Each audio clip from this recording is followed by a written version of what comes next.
Welcome to the Hawks Nest stream show. We've got Thursday night football and a rivalry game at that. San Francisco 49ers, led by Kyle Shanahan, or some of this San Francisco faithful like to say Lyle Shanahan, comes on into town with a team that, by the outlook of their fan base and probably by their own determination, it's not quite lived up to where they normally would seek themselves to be, but there is plenty of time for them to get right. They still do remain a very strong team here this year, and this is still going to be looking to be a very tough game for your Seahawks, but hopefully a very entertaining one. The Niners have had the upper hand on our Hawks here for the past many matchups. So it would be nice to get a dub on the other side of it, on top of a lot of other reasons, including it would leave your Seattle Seahawks solely in first place through the early portion of the season, and with a little bit of an extra amount of time there extended out for them to be able to rest to next week and hopefully get just a wee bit healthier. Hopefully, dare I wonder. But thank you for watching today and tuning on in. It's going to be a fun matchup. We'll be doing the play-by-play here throughout the game. And as I've considered this matchup, so much of it for me really does come down to, of course, the running of the ball, both sides of the ball, how well you defend it, how well you do it. And there's a lot coming off of last week with Seahawks not running the ball enough, according to many fans, and their outlook of things, and, got to get a walk of the ball. So you're thinking there's already going to be a little bit of a drive in this game to trying to run the ball more and making it a true point of emphasis in this game, maybe more than any other game this past season, on top of the fact that you'd really like to rest that defense. You'd really like to get a time of possession battle won over, not just because it's a Thursday night battle, but because this is indeed the third game on an 11-day stretch for your Seattle Seahawks. And that, for that reason alone, it kind of has you going, okay, we'd like to get this into a little bit better of a place on that side of it if we can. So it does come down to, in the running game, something that I think I've spoken about a lot and I haven't shown you guys a lot on why it is important. And we got a little bit of time here before the start of the game. And so I've often referenced this type of situation a lot with the Niners. And I don't know if I've always done as good a job to really, show you guys what I mean by what I'm trying to say, which is always what I should be doing when I try to, make a given point, is to, of course, is always, back it up. And I talk about the Niners running a front four that's a little unique to football. There's not a lot of teams that can do it. And it requires really athletic guys on the front four, usually maybe a little bit, lighter, but more capable of covering more ground. Still very strong, even though theoretically they might be a little bit lighter. It really does require some kind of different types of skill sets to make it work in the way that it does. But it is a four-down lineman look that, unlike what our defense would have been with a four-down lineman or many years for Carroll, or most, frankly, four-down line, it gets stretched out into what we call that wide nine, where you've got those techniques out of the gaps, and you're out to that wide nine. You're out to as wide, basically, just about as you will align a defensive end. And so then they do pair this with what they do inside with, of course, a wider outlook inside as well, where you may not just get then typically them crunching down tight there, then they may widen out so that you have kind of an even width of widening out of those defensive linemen in their look. And I want to show you, this is a little bit what I mean. Here's a game against the Niners and the Cardinals where you see on this four-man front that they're showing here, ignore the back four for a second. That's a whole nother point to maybe get into within this game. But this is out of essentially, kind of the two tight end sets here, I think, for the Cardinals, but they still maintain this four-man front. And you can see how wide those guys are stretched apart. Can you not? Can you see how even on the defensive tackles, there's almost two men apart on how wide they are across from each other on this play as it's breaking down? Now, what this allows you to do, as you can see right next to the left of the center here, is it allows those Cardinals to come down now here and get in and lay a quick, easy, fast duo block right there in on that point of attack. We're going there at the point of attack. We're going to hit the double team. We've got a lot of natural spacing out here that we can get after if we're the Cardinals. That double team that starts out as a duo block can peel off. One of those guys can get off of that point if they want, or they can just stay on at the point of attack. But this opens up a lot there naturally for the running back. It gets the Niners then having to really come up in the running game, gets everybody even back to number 6 here on the back end, who you can see is taking some steps forward, not as much thinking about the passing game. So when you find where can we go after, Where's a spot to get into on this team? I look at those A gaps, I look at those B gaps, I look at that natural width that you get with the defensive lineman, and I say that that's probably where you can attack. Because now those linebackers have got to really hurry up to fill their gaps. Here, as you can see, they're doing right now. But then this opens up the door for Walker to do maybe what he does best, which is the cutback stuff to the outside, right? So let me roll this play just at 100%. I wanted to show you first the look of it, but then we'll run it a couple times. Nothing extravagant here. No pullers in space for the Cardinals. Nobody coming back across the formation. They're just coming downhill at you, which is a lot of what the Hawks are probably going to have to do on this. I'm sure Grubb's going to mix in a little bit more of that pulling action into the hole, where he'll kind of use a tight end almost like a de facto, fullback or something like that a little bit, going through that hole, give him an extra guy through there. But you can see what it does to that defensive tackle, where those two guys can lay that double block there at the point of attack very cleanly and very simply, because of the fact they don't have to worry about anybody else around them. They can isolate, target him, and then if you can get the hat on the linebacker, Devondre Campbell there, who's the long-haired guy, I think it's 59 is his jersey he's wearing there. If you can get the extra block down on that, then you're fine. And you see here they're even able to neutralize Bosa with just a quick little chip there off the block, just to keep him slowed down a little bit, because the play's not being run at him. So he gets neutralized in this play by it just not being going at him. Another one here, similar kind of look. Just want to go back to, again, the fronts they're showing you. Yes, there are the 4 men on the backside, keeping in mind if the Niners give you those 4 in the backside to pair it with the 4 in the front, meaning I got 4 down linemen, I got 3 linebackers and a safety down there, essentially, if I'm in a 2 tight end look. If they're going to give that to you, then they are going to be exposed on that back end. That's a lot of bodies down there at that point to commit to in going after in the running game. But again, look at Bosa. He's nearly off of your screen. He's aligned so far out. The other edge on that other side, keep in mind on that other edge, those are 2 tight ends. So they have that edge aligned not outside the shoulder of the right tackle, not outside of the shoulder of the tight end next to him, outside of the shoulder next to the tight end. And this is where, to me, as complicated as sometimes football gets into, when a team exposes itself with this much width and this many natural crevices and holes to go through, it does, to me, give you an ability to go after an attack. The Niners have defended it wonderfully. They're very good as a team at getting in and filling these gaps post-snap with those other 4 on the backside. You can see the corners creep in, and they are as good at tackling the corners on the Niners team over the past couple of years as anybody. But this is a spot that you can get after. And again, the Rams do a little bit similar to what we saw the Cardinals just do a second ago on this play, which is just, let's get downhill on this. Doesn't go for a lot. This is a 4-yard gain. But notice no early penetration on the play in the backfield, anywhere on the play. Notice it's just kind of a freebie win right there. And again, going over where you put that duo block at the point of attack initially, and then letting the running back work and read off of it. This play doesn't go for a lot, but it's a successful run as far as I'm concerned with the 4-yard pop. And again, no negative plays on these kind of runs when you call them. You can do this out of shotgun too. Works either way. So Cardinals last week, play they're running. Look at the width. Notice that width again between the 2 defensive tackles from the edges.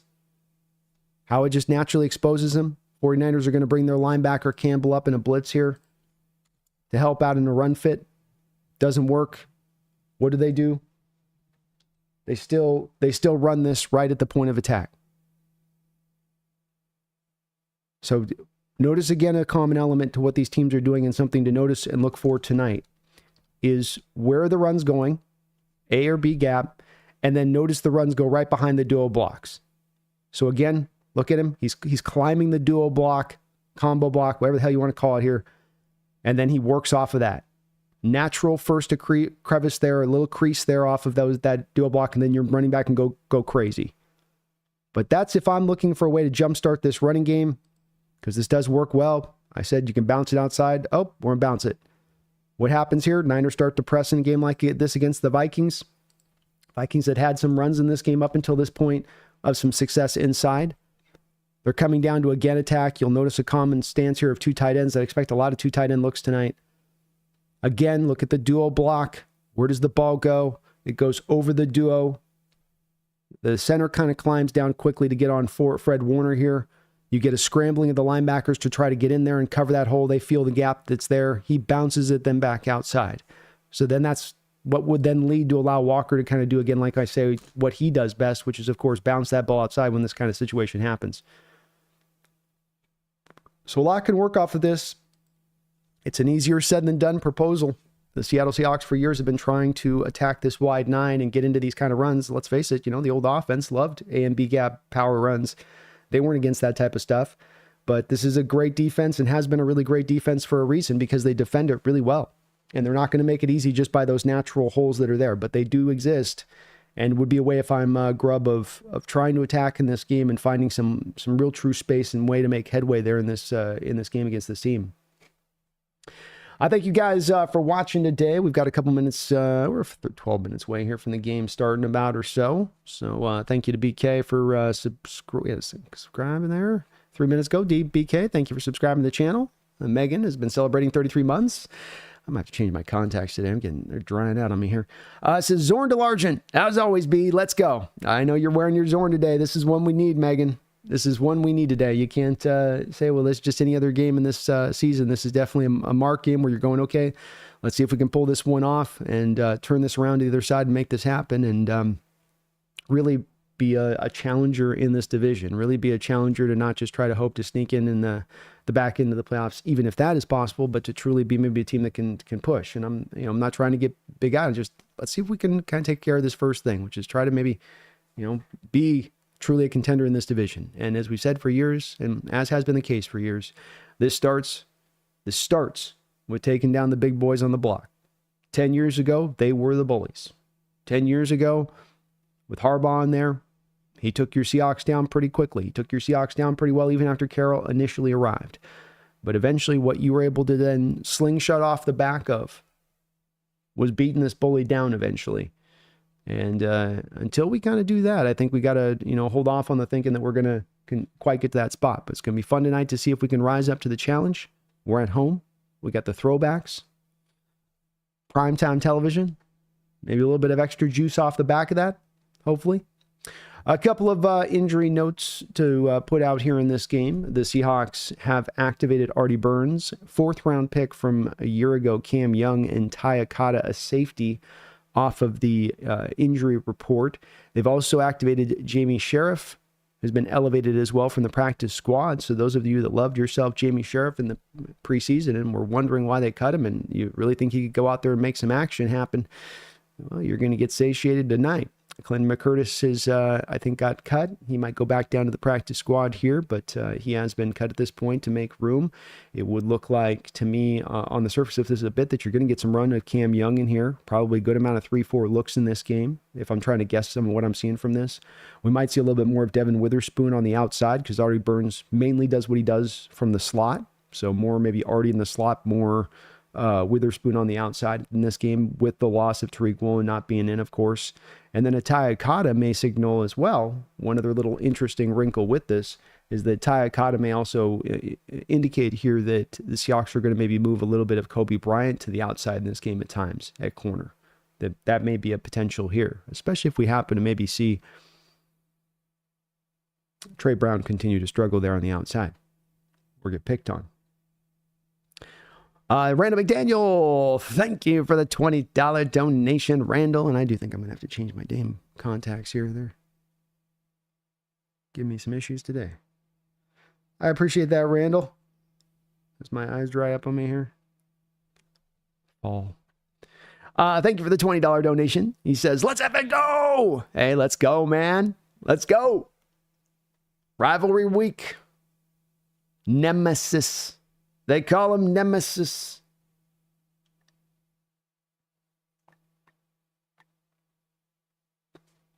They're waiting to pack it in, I tell you. They're waiting to pack it in. They're too deep in the cruise control to the playoffs already. They're too much like, we don't have to put the pedal all the way down the regular season anymore. We can just glide our way to the playoffs, they think. Prime opportunity to take this one. But Randall, the part we're not going to get the advantage of here is to catch this team unaware, catch this team not considering us, not playing it the hardest. They feel like a lot's on the line here. As you not only hear from, it seems, the fan base, but even the players on a sense of urgency to this game. We're going to have to match that energy. We're going to have to match that effort. Thank you for the $20 donation, though, Randall. I appreciate you for that. Vivi More Seahawks, thank you for the $2 donation. He says, if we win, drug stream, we need to be. It's needed be. Maybe so, man. Maybe so. I'll have to do it after I'd come back from Bleacher Report, because I will be doing a Bleacher Report post-game show over there on that side directly after Feed Me. But maybe after we get back off of that, on the other side of it, once I return, we can maybe try to do something if I'm in the mood on it. I'm definitely down at some point with that. That's for sure. Gotta be in that right frame of mind. It's tough too, because I got to do the post game video cut up and all that too, so it gets rough. Sanchez, thank you for the $2 donation. He says, preemptive frustrated comment number 1. Hey, it's gonna happen. It's gonna happen. It's inevitable. I'm gonna get there myself, no doubt about it. So free to let it rain. Let it rain, let it rain, Sanchez. And I'm in the same boat on this one. I'm hopeful on this one. My expectation's not super high. I'm really hopeful we can come out and really impress here, as much as we kind of depressed on national stage a couple weeks ago. Maybe come out and turn this around, and it's, you get through this game, you get the dub here, you consider where the rest of the division's at. And it's fully in your hands this season, this division. At that point, you have set that stage properly. You know, you lose this game, and it might be a little bit more into that grind phase of things as you go through this year on that. Chad Hart, it's good to see you on in here. Steph, how is it going? DJ Jimenez, hello. Motive, what's in the house? J.O., let's go. Russell Mark Q, Daniel Barry Sports Highlights. Josh, how you doing, Josh? Good to see you. Let's go Seahawks. S. Jamora, Big Dogs need a cat on the San Francisco interior offensive line. I want to see Purdy sniffing the turf. Somebody's got to step up today. Maybe it's Cam Young. Maybe he will be the man to get it done today, but we need somebody. And yes, Tre'Davious Ward is not playing in this game, Herbicide. You are correct on that. So maybe the most notable of names that's missing for the Niners. They're down, of course, Dre Greenlaw, down Tula Fanoga. They're down their safety. And someone else, Hargrave. They're very healthy for the most part, offensively speaking. Guys are fighting through, I'm sure, some stuff like a couple of our guys are, but they're pretty healthy there. But defensively speaking, it's a little bit in tougher shape.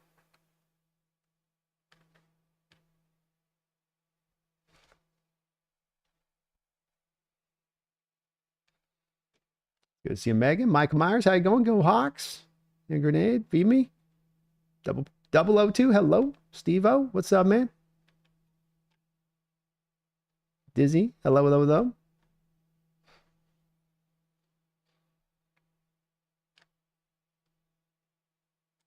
Take the injury stitch off. Hold on one sec, folks.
G. Michael Hall, thank you for the $8 donation. I appreciate you for that, Mr. Hall. Or G. Hall, I guess there could be. You never want to infer. Thank you, G. Michael. I appreciate that $8 dono. Randall again, too, man. Thank you for that $20 drop. Feed me. Sanchez, you guys are awesome as always. I really thank you for that support. So very kind of you. Got my context getting a little crispy there. Michael Corhorse, how you doing, brother? Good to see you. Sean Lee, what up? Let's get this dub today. Dylan Marsh, how's it going? Jordan, hello. Niners are 2-3. Let's not act like they're playing like world beaters. They're not. There's definitely not a sense to me that they've collapsed here or that this is like a year they're going out. To me, it feels a little bit like maybe, they've had some games in their hands and they just haven't quite pushed it past the finish line at times and let it kind of slip through. They definitely are missing a bit of the presence of McCaffrey in there, not to mention Dre Greenlaw and where that's been with as far as how that's hurt things a bit. But they certainly are not their typical super strong selves as we've sometimes had to play in the past. Jordan. Tim says, no, super nervous and hoping for a shootout where we actually run the ball and the O-line vaguely is functional. That would be good to see, wouldn't it? That would be definitely nice to see. And running the ball, I think, is going to be a point of emphasis today. And you got to do it. It's short and weak. Your third game in 11 nights. These players are tired. Their bodies are tired. One way that you can help everyone out involved on this is running the football. Because I love seeing JSN's route trees this season. He's got a lot more diversification in how he's been used. I think they're still finding the way to fully acclimate him into the offense and how it functions between DK and the running game and getting Tyler in there too. But you can see where the plan. Rampansy, go Hawks. Let's get it, Rampansy. Mafe and Hall are in. So we got Hall and Mafe both playing. Julian Love is playing. Good news for us.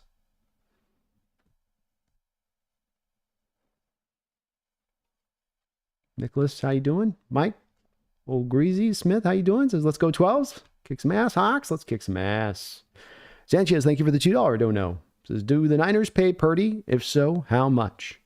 Sanchez, I do believe that the Niners at this point pay Purdy. I mean, the only way that this would not happen to me is if there was a collapse by them this season. If the contingent that's in the Niner faithful that are kind of anti-Shanahan are loud enough to push them to do that, I don't think that they would be. But that would be the only way it doesn't happen. If Shanahan's there, they're paying him. Yeah, unless there's, again, injury could be, if he has like re-injures the same arm, that would be obviously, I'd put some little bit of a point to that. But absent that, they're going to pay him, and it's probably going to be between $50 to $55 million per year, Sanchez. There's no way his representatives can't push to say that we should make not $1 less than the Tua deal. And it's a year later, inflation. It should be increased. I've played better than Tua's played. I've played better than Trevor Lawrence has played. And the Niners are going to be kind of stuck in that pickle at that point of making that payment to me.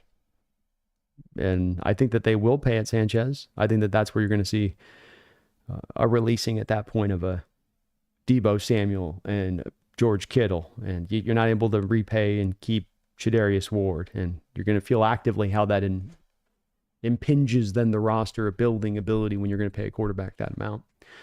Thank you for the donation. We got the opening kickoff, and Sanchez, I just saw your dono come through. I'll definitely touch on that here in a second. The kick comes in here to Laviska Shenault. He gets up the football field running strong. Nice return up to the 36-yard line. And Mark Sanchez coming in hot tonight, Mark, with a $50 donation. My man, Mark Sanchez in the house. Thank you for that, Mark. I really appreciate that, as well as being a member of the channel, of course, as well. But thank you. You guys are all just unbelievably kind, man. From the bottom of my heart, thank you so much, Mark. He says, let's go, Hawks. Let's make everyone remember we own this division. That's right. This is our division. They've been just keeping it warm. They've been keeping the seat warm, I tell you. We predicted two tight end sets, a little bit heavier use today. They start out with two tight end sets, and it's a run here right up to Kenneth Walker out the gate. A little inside run at that for about a 2-3 yard gain. Linebacker shot some early penetration there through the backfield, and Walker was able to route around it to get up for a couple of yards. Mark, you're amazing as ever on that. You've dropped many a big fat donos to this channel. A long-time member as well. Thank you for that, brother. I really appreciate you for that. And let's go Hawks. Let's take this division back. Let's kick them back off our chair. Let's say you've kept it warm long enough. You weren't able to get your Super Bowl. Your chance is past. 2nd down and 7. Geno back under center. 3 wide this time for the Seahawks. Walker pushed back a little bit. Man back in the backfield there right off the jump. And Walker may have gotten a yard on the play. So Grubb says, you wanted runs, you got runs. So bring up a 3rd and 6. Couldn't tell who. I think one of the guards there got pushed back in the kitchen, a Walker there.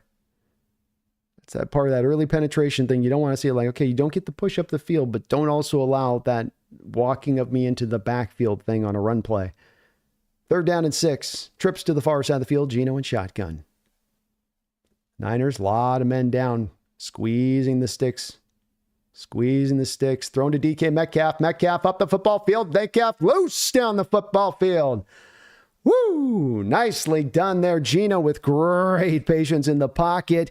He had to hold strong, and props to the pass blocking on that play. It gave him some time for that route to develop and through. I think that was kind of a slow crosser coming back across the field there with DK. Yeah, nicely done there, Stone. Good job on Bosa. 1st and 10 all the way down to the 30-yard line of the San Francisco 49ers. Geno up at the line of scrimmage, changing the play. A little semi-up tempo here from them.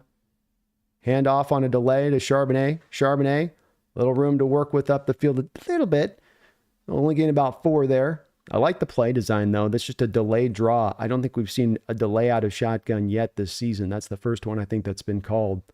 So very nice call there by Grubb, as at least as a tendency breaker, and it does get you 4 yards.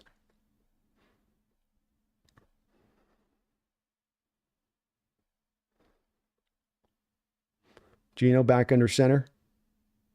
3 wide here. Back to Walker. Walker gets through 1. Can't get past much more than that.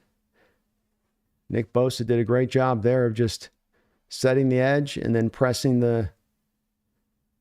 back.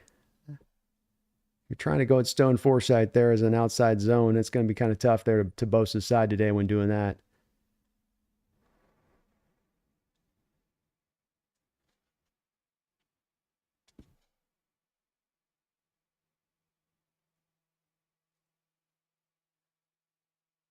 Boy, Walker got off that tackle. Good job.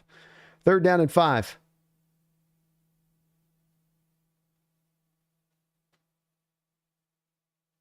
Geno has time set up, and he throws an interception. Poor throw by Geno Smith there. He was trying to fit it in there to Tyler Lockett, and that ball just sailed up over the top. Malik Mustafa makes the interception, the safety who's sitting over the top on the route. He's not driving on the route, and Geno's hit as he throws. But Tyler didn't look like he had separation out there.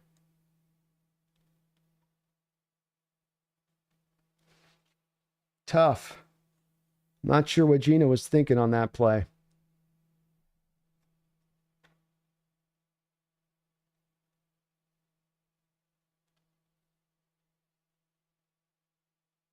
Boy, you got a 3rd down and 5 there. And you're trying to push the ball down the field. I know the coverage might be setting short there, but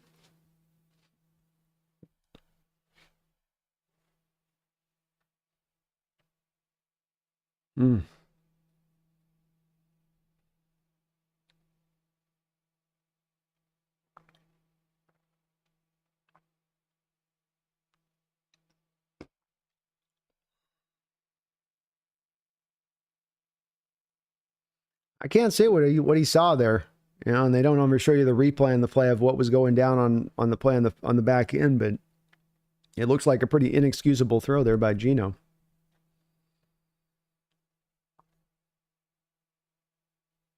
Yeah, there's no separation there. You got a safety over the top, and if you're gonna throw it to the only place that Tyler can get it or nobody else. I know he's got a little bit of pressure bearing down there too, but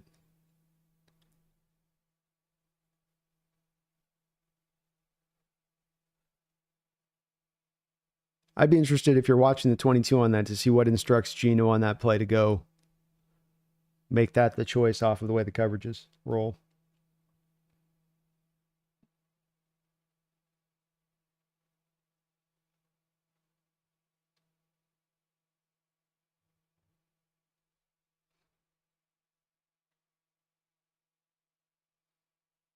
Yeah, hopefully Gino got that one out of the way. Hopefully so.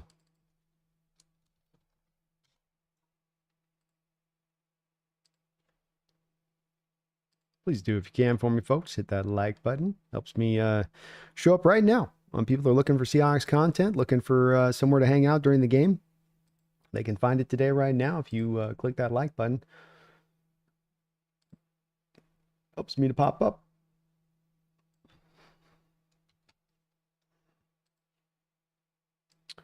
So turnovers continue to be an issue here for the Seahawks as far as not being able to cause them, and offense letting them happen here. Handoff inside to Mason. Swallowed up quickly by Hankins there. Nicely done.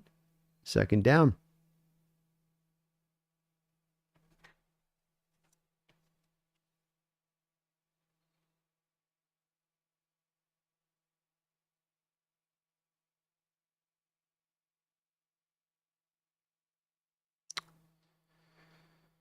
Man, do we need Abraham Lucas. Second down and 9.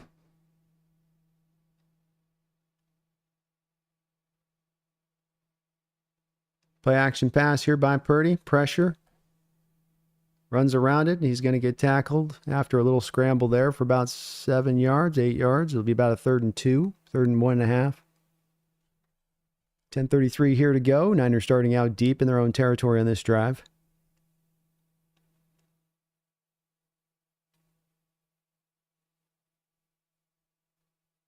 Purdy playing pretty solidly for the Niners so far this year, especially considering there's not been a McCaffrey there. All right, 3rd and 2. Let's see if the defense can get a stop here as the crowd tries to get loud. Purdy dropping back to pass. He's looking, a lot of time. Boy, just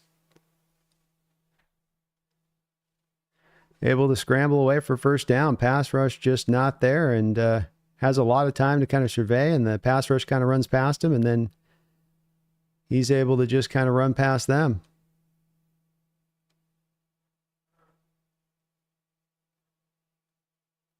Purdy's quick.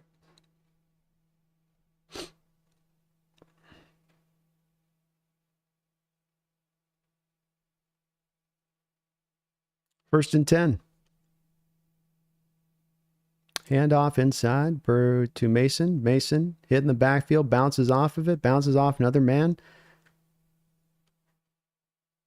Able to push forward for about a 4-yard gain there. Hard to bring down is Mason. He would definitely be considered your kind of power back style.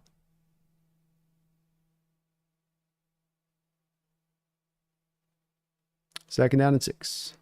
Purdy back in shotgun.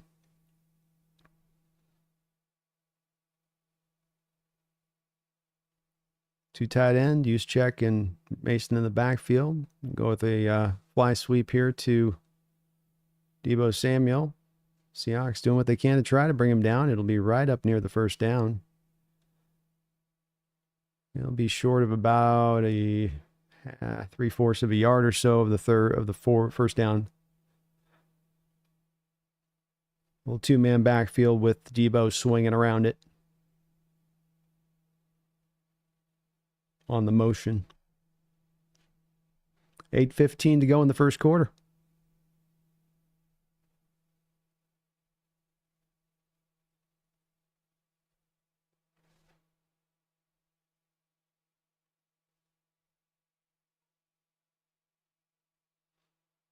Play action pass. Man wide open there. Deebo Samuel with the catch. First down.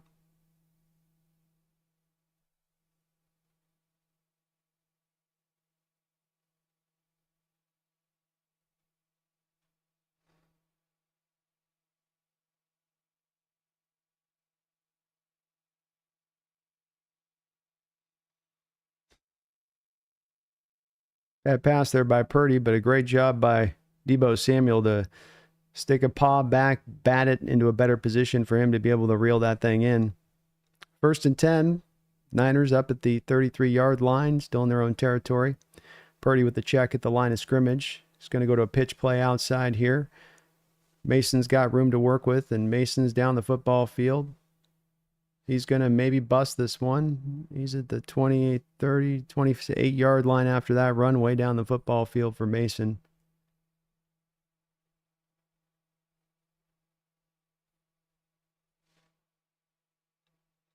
Seahawks choosing to come out in kind of that four-man front thing. They've got a lot of guys down in there, but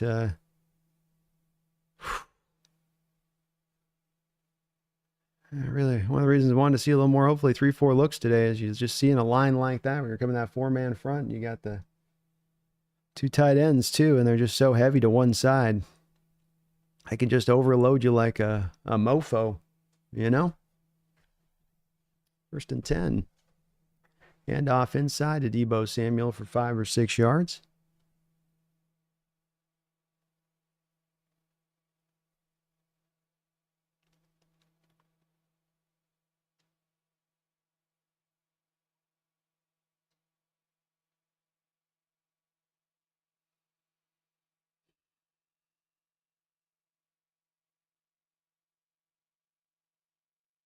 Eight play, 74-yard drive, consuming 5 minutes and 38 seconds off the clock.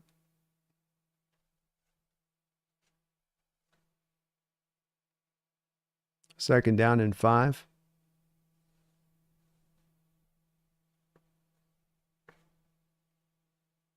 Purdy scrambles around. A lot of time to move around. Finds an open man down to the 10-yard line.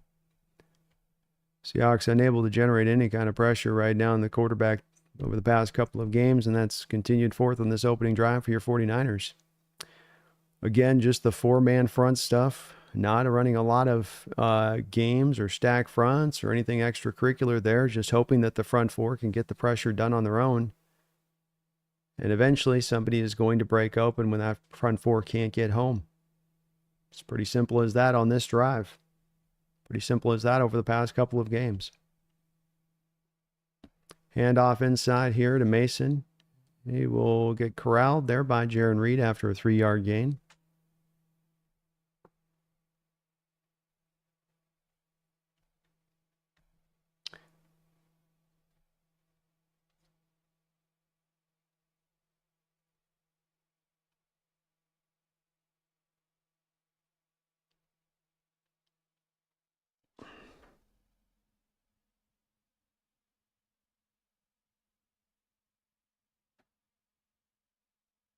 Drive started about the 3-yard line in 49ers' own territory.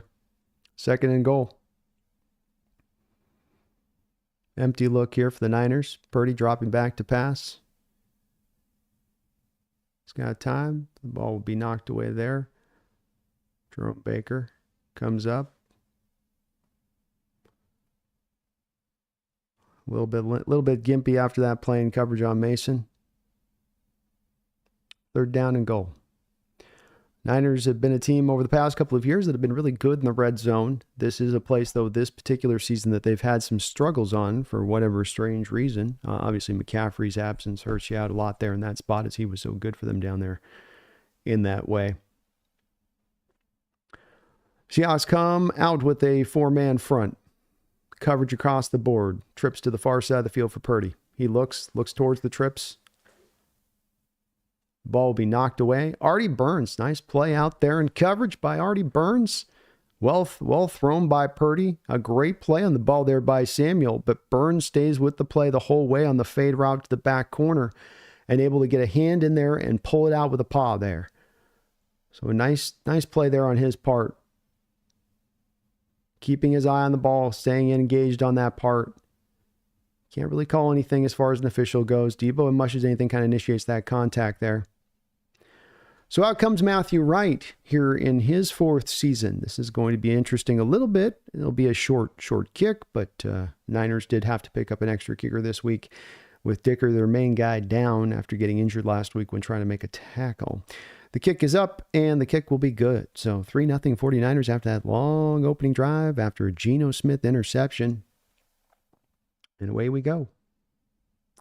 MJ Seahawk, thank you for the $5 donation. It says, Forsyth is a D-end usher. Leads him right to the quarterback. Yeah, it's pretty rough for me when you're a tackle and you're going to get beat, but then you're going to get beat when they give you help on top of that, because he's getting the chip. He's getting the chip from Fant onto Bosa there, and then he gives up the inside pressure, where I think that an offensive line coach would be teaching you there that your leverage is to your outside shoulder there initially as far as your help goes. So you've got to protect your inside shoulder there if you're foresight. You've almost got to lean extra to the inside shoulder, because you've got the tight end helping you to your outside shoulder, at least initially on the play. If the edge tries to lean and take the edge, take that corner. Bosa went inside, and Stone was kind of playing it like he wasn't as sure that that's what that Bosa was going to do. Maybe he was thinking instead he was getting bull rushed and trying to prepare for the power there. But yeah, that's definitely how he got right there, MJ. And you really, really, really, really, really, really could use Abraham Lucas back out on the football field, or at least probably at this point George Fant, because it seems like Stone's starting to regress the longer we got that guy out there. Sanchez, thank you for the $2 donation.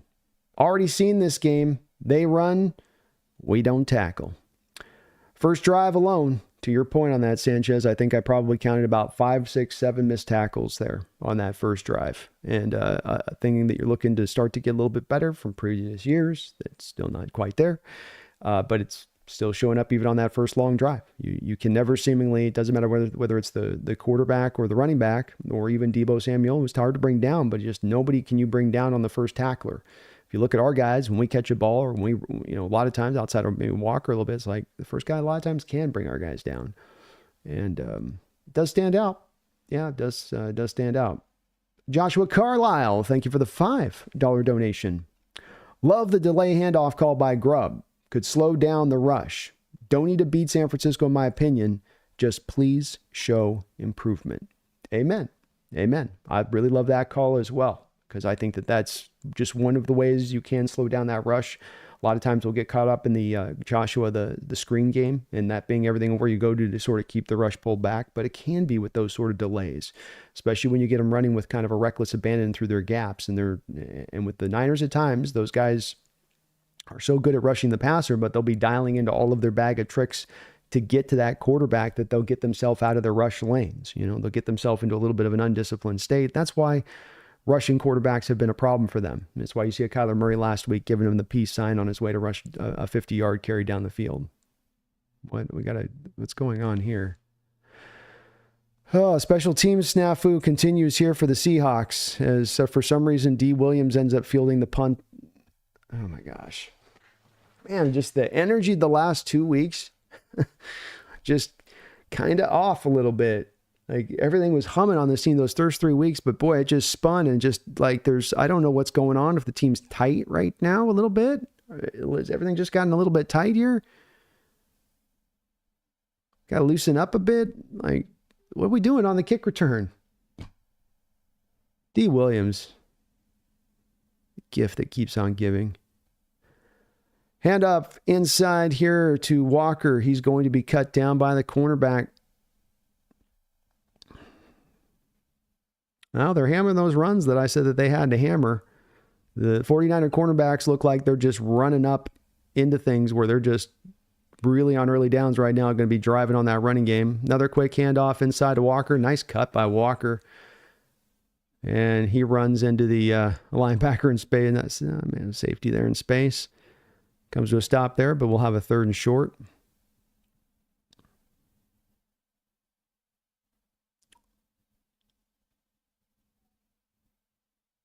Third down and 2.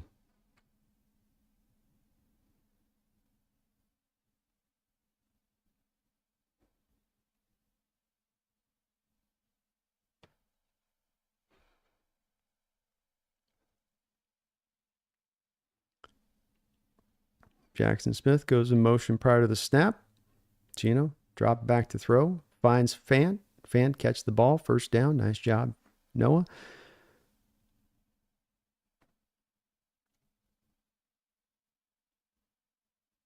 A couple first downs here for the Hawks early on.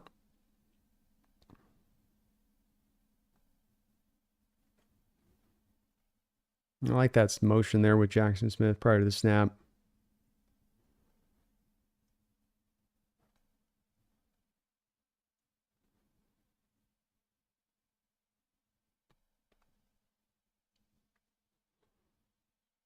Seahawks on the 25-yard line, their own territory. Geno back under center. 2 tight end look for them here. Play action pass. Geno looking. He's going to look deep here. And that's going to be nowhere near on DK on that throw.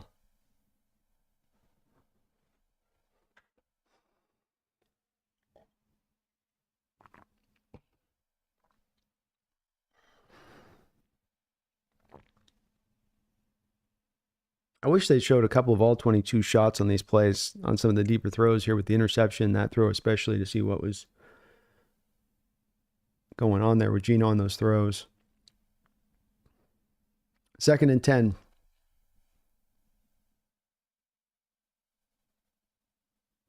Two tight end look again for the Hawks here. Ball is going to be knocked away on a throw out to DK, I think.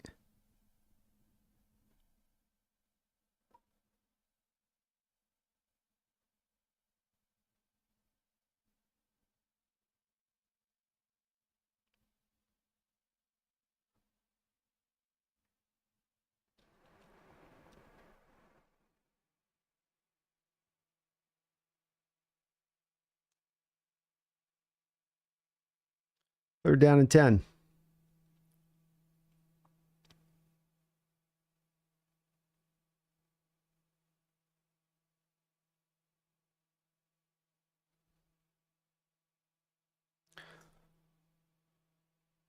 Whew.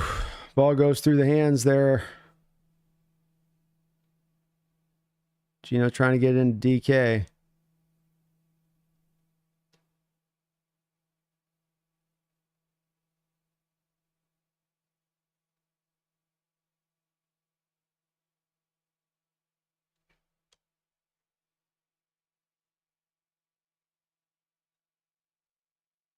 And DK's got back-to-back plays. The ball bounces off his hands.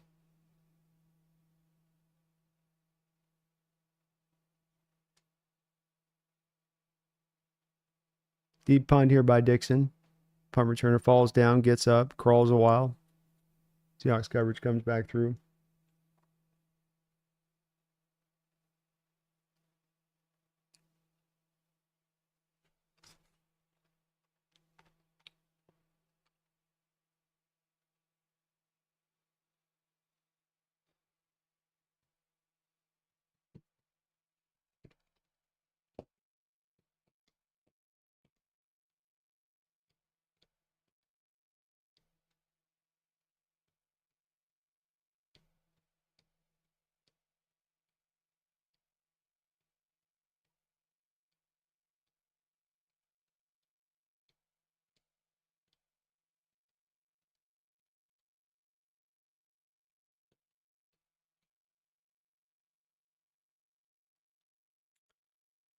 That's a rough start here for the offense here, bit.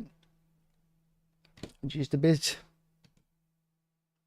Team doesn't still have quite an understanding of what to do with Jackson Smith and Jigba. He still ends up going through these games where you're going, okay, no targets through a couple of drives to him.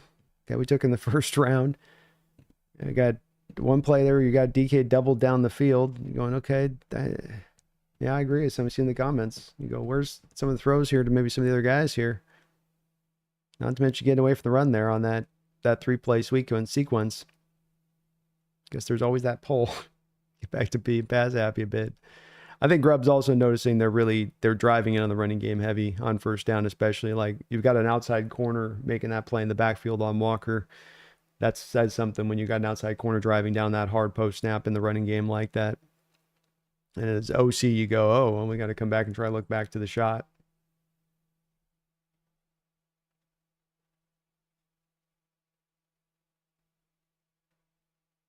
Yeah, if they're doubling D and DK there, you got to go to other places with it. But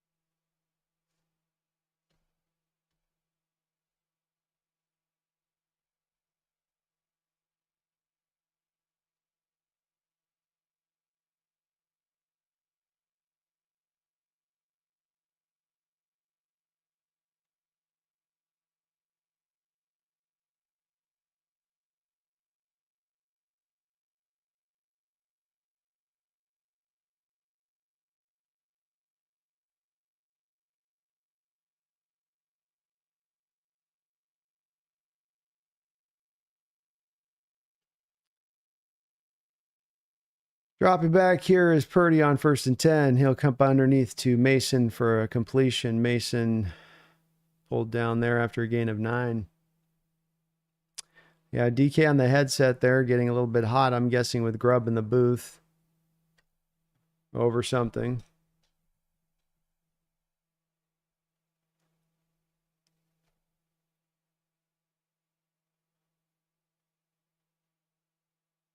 Second and 1.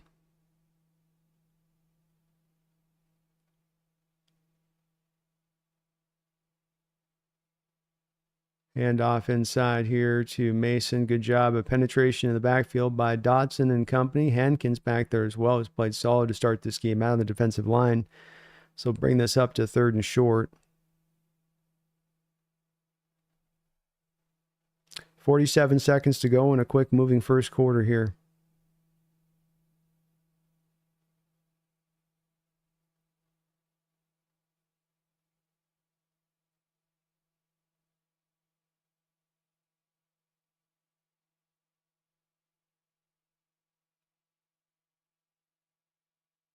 Third and 2, 12th man trying to get loud here. Seahawks run a 3-4 look here. Quick pop pass throw. Great job by Julian Love out there. It was a read option, RPO kind of play. Purdy looked like he was going to run it for a second. He pulled back and tried to hit the throw.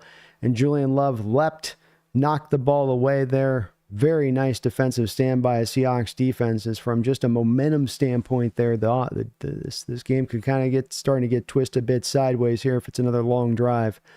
On Kittle though, in coverage. Great job there by Julian Love. He's got to come all the way across the field there. We've got a false start by the 49ers. He's got to come all the way across the field there to get back across to the crosser on Kittle. It's a really good job by Julian Love.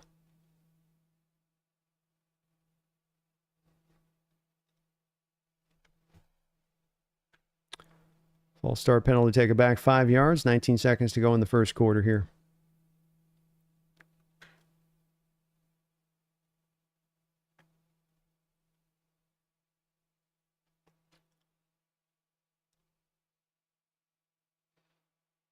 Here's the punt. T. Williams going to fair catch it at about the 29-yard line, where the Hawks offense will take over there with 12 seconds to go.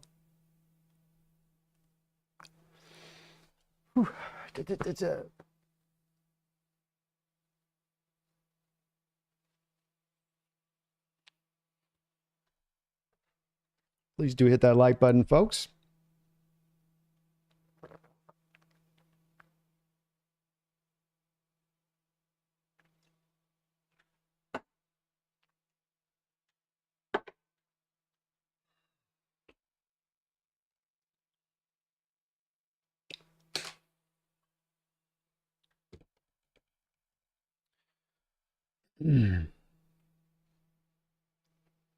First and 10.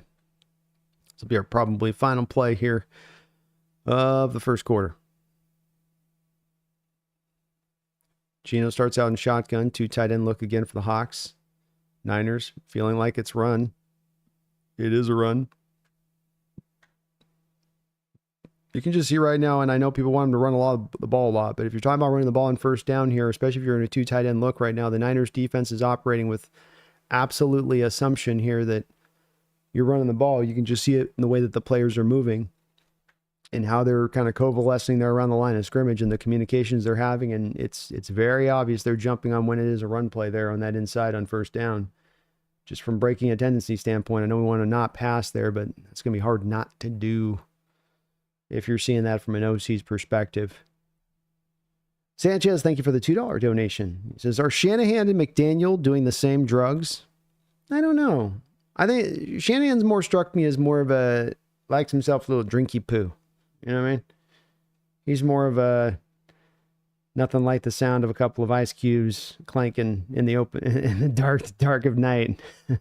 Whereas McDaniel strikes me as more of a, hey man, hey, I'm a coach, man.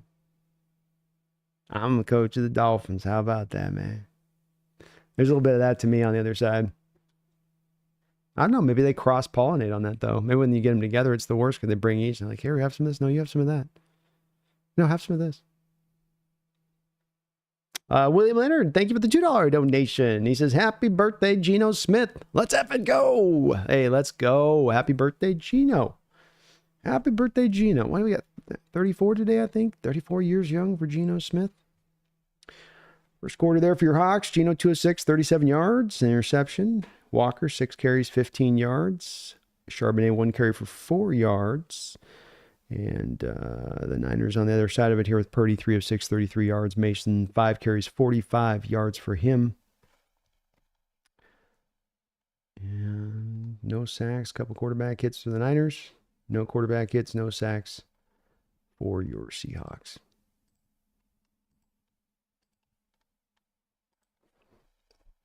To start things off. But yeah, happy birthday, Geno. And thank you, William Sanchez. Appreciate y'all.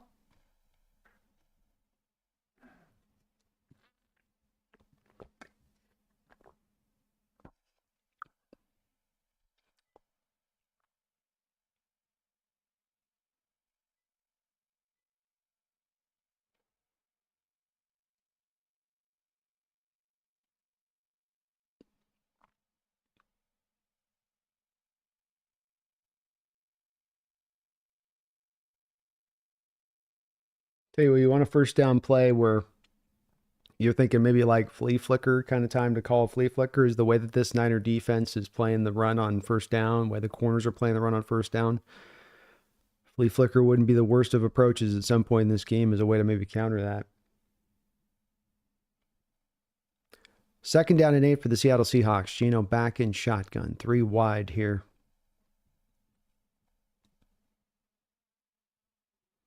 Walker bounces this outside here. He's going to take this for a nice little maybe 5-yard gain. Bring up about a 3rd and 3-ish.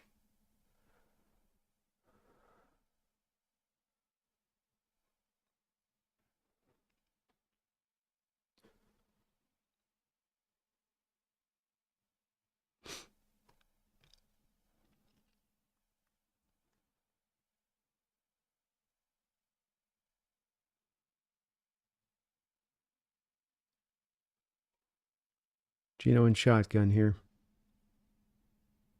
3 wide. Nice little play here to Walker. Oh, man. Man, nice little throw underneath there to Walker. You like to see him kind of break a tackle in there. Ugh. I like the play design here on 3rd and 3. I really do. It's a nice little screenplay there. Just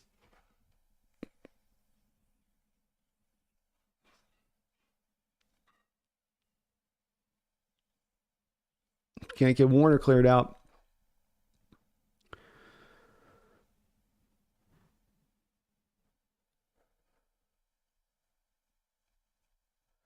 Yeah, right now offense doesn't have any identity here. They're trying like mad to run, and I like the call there. It's not a great block. I think it's Lincoln Tomlinson doesn't get a hat on Warner in the open field, which is obviously a tough proposition. But man, Walker always breaks the first tackle every other case. I guess that case right there, not.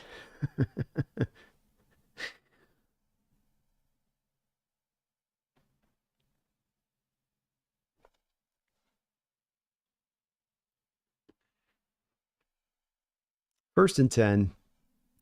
Niners on the 24-yard line. Pistol look here for Purdy. Play action pass.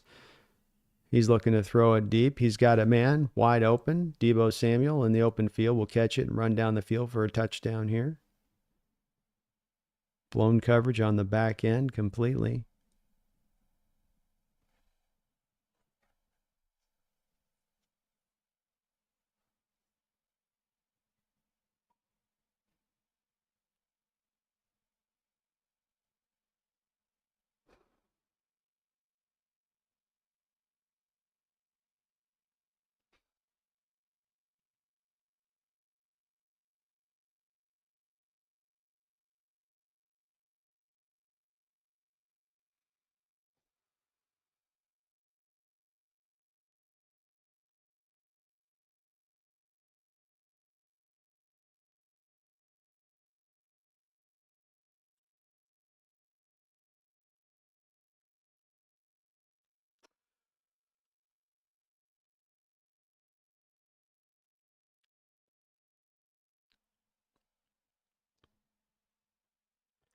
Well, the last couple of weeks have been fun football, haven't they?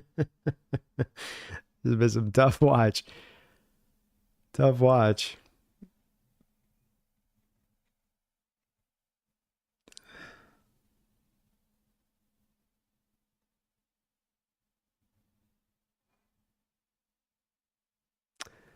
MJ Seahawk, thank you for the $5 donation. Ask, why does it seem like we're playing with 9 guys on D?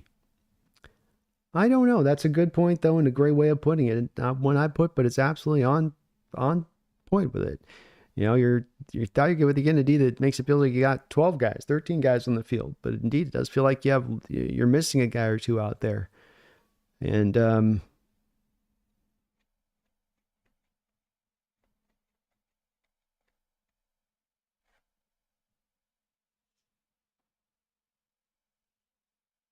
don't know.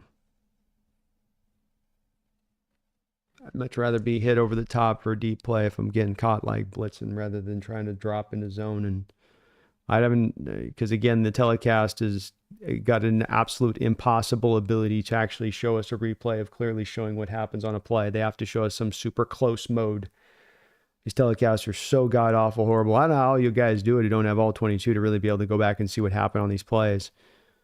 But I want to say you're back into a 4-man front on that play where it gets hit. It's just always surprising me if you're dropping 7 guys into coverage, how you somehow end up with that many guys in zone coverage and still getting beat over the top deep.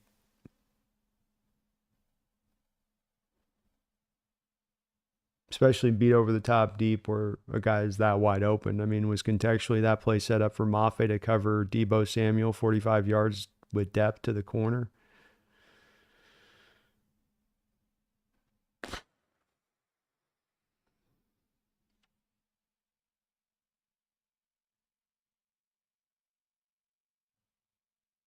Finally, here's the view we get. It took you guys 8 hours to do that.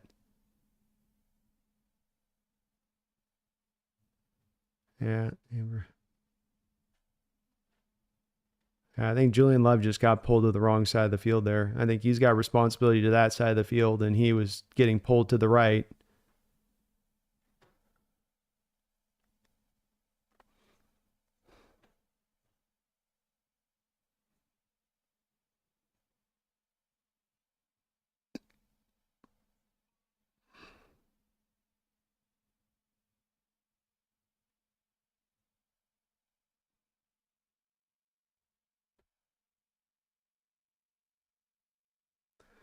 The ball looks like it's out on a fumble with Laviska Shenault. Looks like the 49ers have it.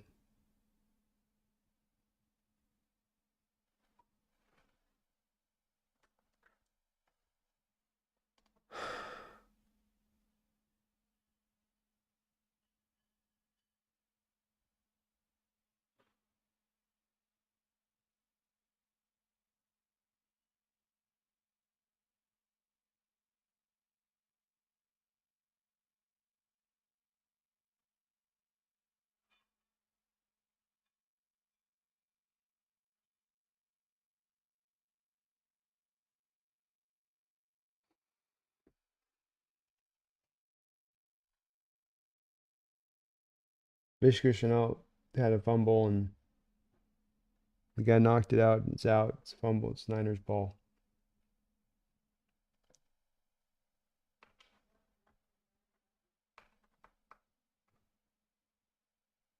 First and 10, second turnover for the Seattle Seahawks in this game. Niners take over the 29-yard line. Pitch play to Jordan Mason. He'll get hemmed up there for a gain of 2 yards.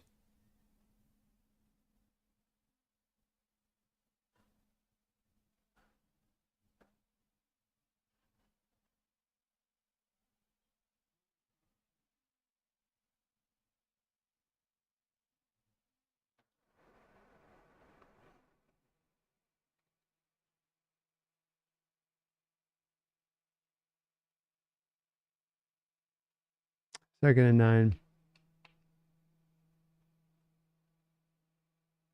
Purdy in shotgun.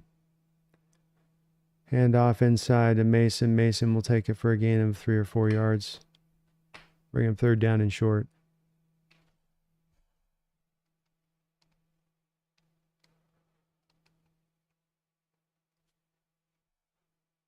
I see I have a few donations on there. Bear with me 1 second. It's a quick turnaround here with the ball, so it'll take me a moment.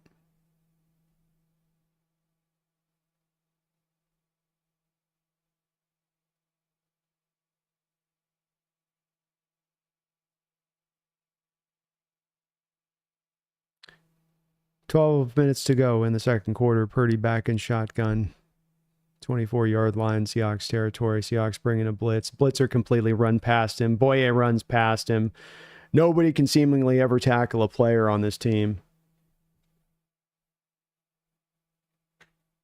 I don't know if these guys just don't know how to understand tackling or understand how to take a route to a ball carrier. It's the fifth effing time this year I've watched a free blitzer by a Seahawk run right at a quarterback, and the quarterback just walk around them as they just sort of sit there and stare stupidly at them like an idiot.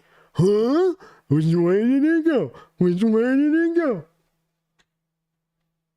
You're not blocked. You're running free at the guy.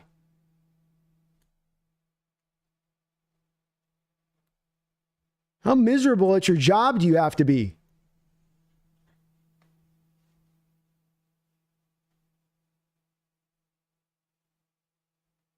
Oh, 5 straight years of bad football, dude. Just horrific football.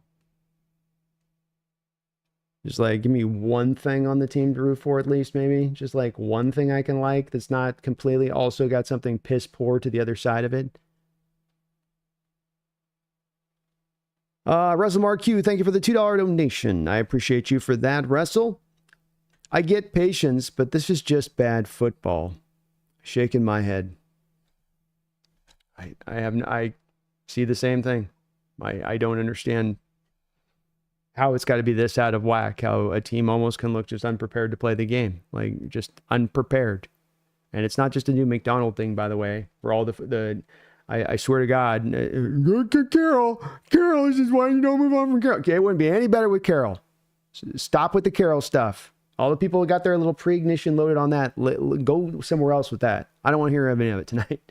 None of it. None. Be just as effing bad.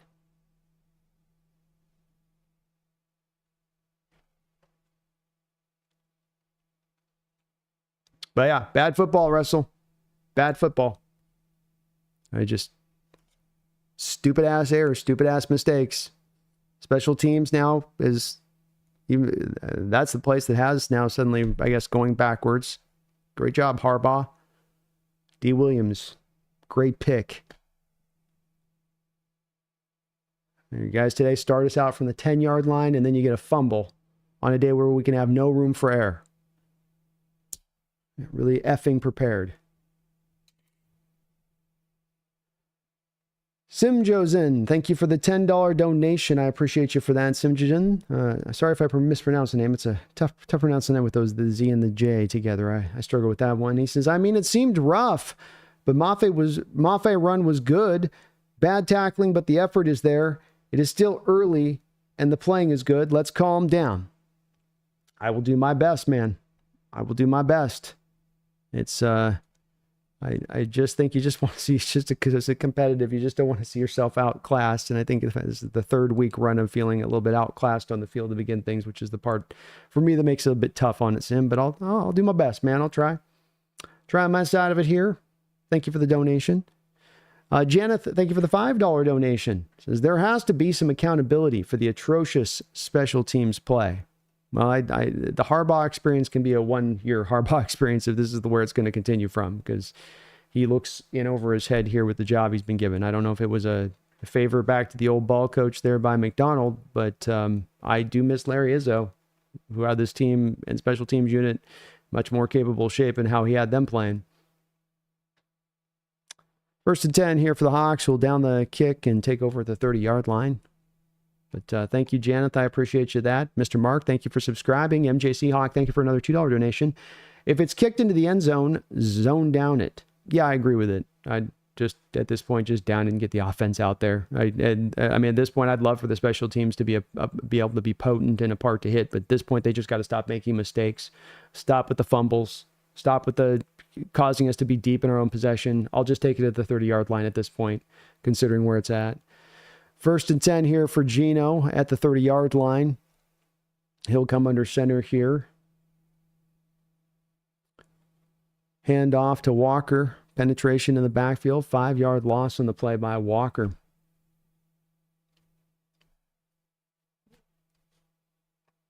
Sanchez, thank you for the $5 donation. B, you got to pump us up. We are naturally going to be Debbie Downers. You keep us positive. I will try today, my friend. I will try today. I will. It's worn me down a little bit. I ain't gonna lie. It wears me down on a weekly, yearly basis. Flipping this stuff on, watch. But I'm doing my best. I'll do my best, guys. I'll try. I can only react how I feel to it too a little bit here, though. Geno's gonna scramble around a little bit here, slide down, bring this up to a 3rd and 5. We got a flag on the play, though. I'll try. I'll do my best, man. I'm struggling for the enthusiasm's a hard one for me here today, so. I don't know, man. I'm hanging in there myself, holding by the Seattle Seahawks. This will take them back 10 yards and replay 2nd down. Chris, thank you for the $2 donation. Says no adjustments since the Lions game on defense. Sad. Yeah, indeed. I haven't seen them do a whole lot of wrinkles. Didn't see much against the Giants, and haven't seen a lot here today so far against the Niners on defense. To your point on that, Chris, it has been pretty much kind of atypically what it's been, 2nd and 23 for the Seahawks. We'll throw down here to Zach Charbonnet. He'll get this up a nice little gain for, I'll get it to a 3rd and at least a makeable point. Makeable point.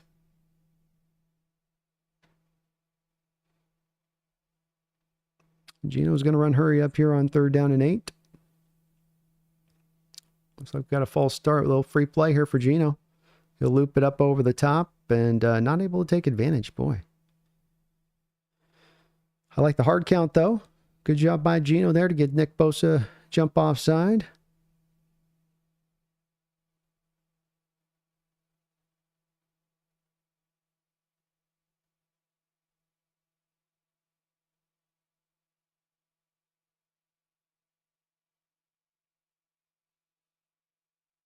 Third down and 3.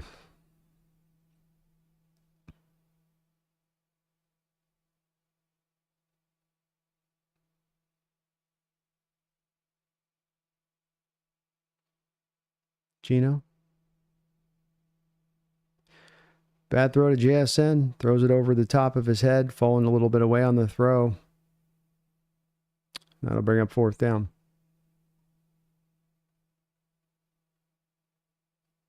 Crossing route there for JSN, and Geno, who's been off today. He does not have his A fastball.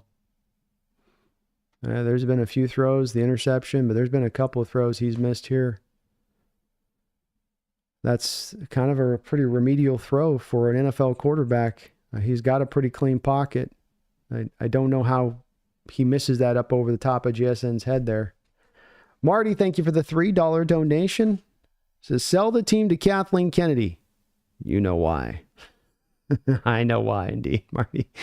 Yes, I do. As South Park used to say it. I can't say it, but I'd probably get canceled if I did, but I know what you're meaning. Duquan Quack, thank you for 34 months. 34 long months as a Hawks Nest member. I really appreciate that. Almost 3 years. He says Geno has been off all night.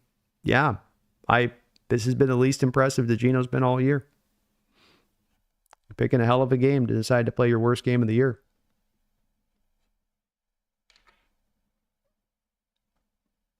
But well said on your part. 1st and 10, dropping back to pass. Purdy's going to hit Kittle over the middle for a gain of about 5. Thanos Smith, thank you for the $2 donation. He says, stuck with the old regime's players. Patience, rest in peace, 2024. It's a good way to say it, Thano. And I'm not in a position of any overreacting in this position. It is just tough to watch the football be in such bad shape. But, as you say, he's inheriting old regime's players and guys that aren't going to be here next year. And that, their performance today is going to be a part of what dictates what you're going to do going forward at times with this. But, yeah. Gonna have to be patient with it and let it roll out here as Mason takes the carry up the football field for another 14, 15-yard gain there. Mason down on the football field after that run. He will remain down on the field there, touching his rib. Thank you for the donation, Thano. Appreciate you for that. And well said. Michael Green, thank you for the $5 donation. Special teams awful under Harbaugh's son. Williams awful return after dropping the kick return and then the Chenault fumble. Embarrassing start. Yeah, the special teams unit has had too many problems for this early in the season. It's one thing if they're not dynamically doing anything in the return game or, they're just average as a coverage unit. But when you're having active fumbles like that or that Williams play back into the end zone like that, those are just, come on. And the D Williams punt returner, and he's been just on top of it. Embarrassing starts, right? It is right. But yeah, I'm not going from a guy like Larry Izzo that was so good at that. I mean, that's the only consistent part about this football team over these past few years has been the special teams unit. You inherited a Rolls Royce and you popped the tires and you've removed the original grill and, Walmart parts being put in there instead or something here. I don't know. Block kick last week. Well said, Michael. Well said. Barry Soy Toro has been a member of the Hawks Nest for 38 months. Thank you for that long time support. This is the worst start since the Green Bay NFC Championship game. Might just be on that. And hey, if it's maybe the equivalent of that, then you're telling me we got a chance. See, just got to get to that fourth quarter there, Barry. That's all we got to do here, man. But yeah, it's pretty tough. It's a pretty tough start so far. It's been very little for you to lean on here in this game and go, okay, well, we can at least kind of go to this. So yeah, it's in a bit of a rough stop. Thank you, man, for that support as a member of the channel. Jordan, thank you for the $5 donation. Says, you can tell Gino's pressing right now. The bad special teams and the blown coverage really is putting it all on the offense again. Very well could be with that. Very well could be. Part of what's into that with Gino. You certainly feel like maybe on that interception throw, I'm going to like to go back to the all-22 on a play where you're in a third and makeable and you choose to go take the shot play down the football field, with pressure in your face.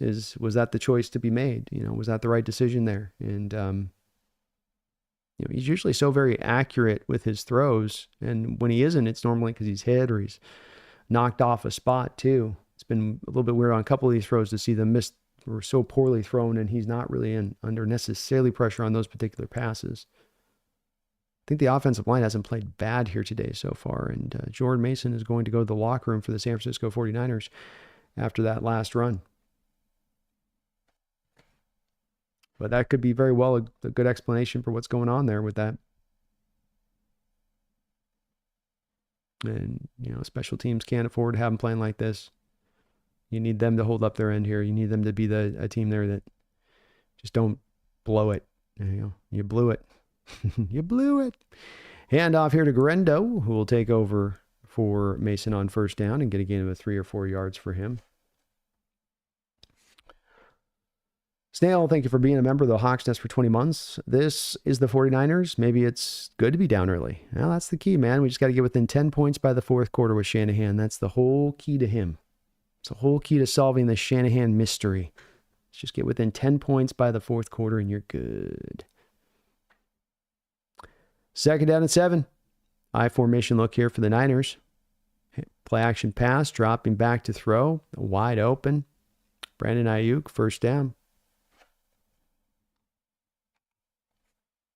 Chris, thank you for another $2 donation. We can't expect Geno to be Superman every week. No, we can't. No, we can't. And very well, to your point on that, he could be playing well right now. And you could still, even if they had put up some points to this point, or, you're still down in this football game, right? To your point on that. First down and 10, 7:55 to go in the second quarter.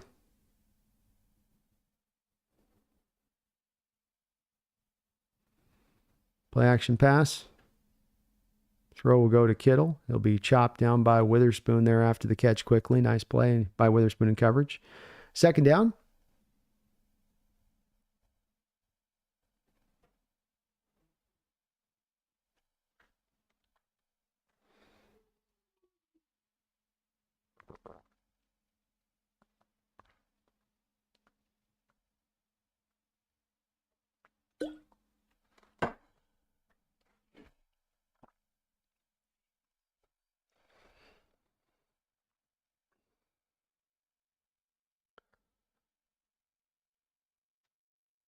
Three-four look from the Seahawks here. Niners dropping back to throw. Purdy all day in the pocket, no pressure. Finally says, hey, I'm just going to go run it and go get another first down.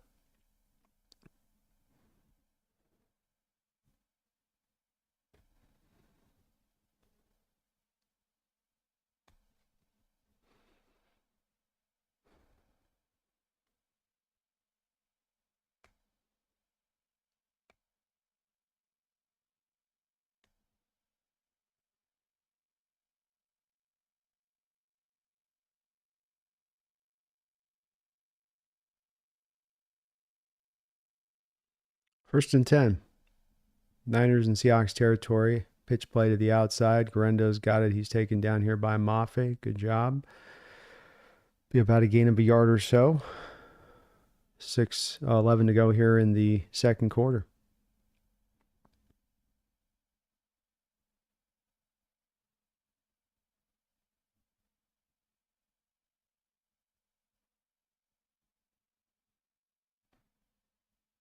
The Niners dominating time of possession through this game.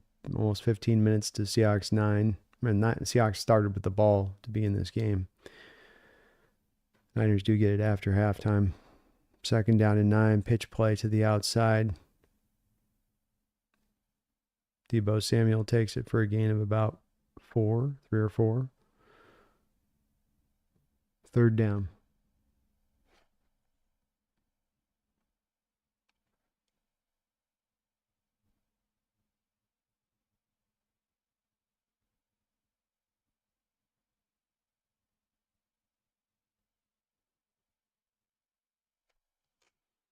Twelfth man beckoning forth their defense to give a stop here and try to put this Seahawks offense in a position to do something this half.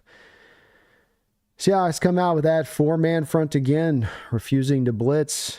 Dropping back to throw is Purdy, completed easily to Jennings on an out route. First down, soft zone coverage, 4-man fronts. Soft zone coverage, 4-man fronts. Soft zone coverage in the 4-man fronts. Stopping nothing, but we're going to give it up.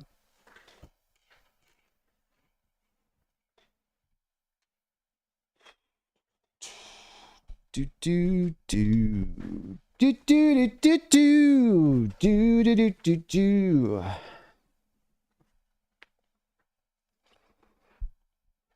We like those 4-man fronts. Who needs them stacked boxes, baby? First down and 10. Hand off to Guarendo. He will be wound down for a gain of 3. We got a flag on the play.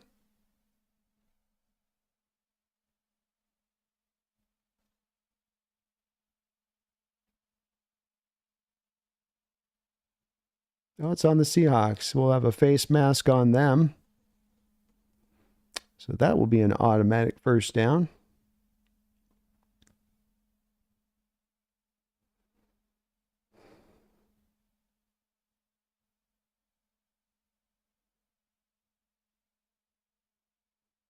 All right.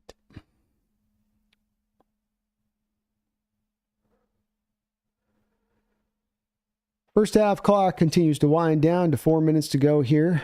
Niners set up from now the 10-yard line. I'm sorry, the 13-yard line.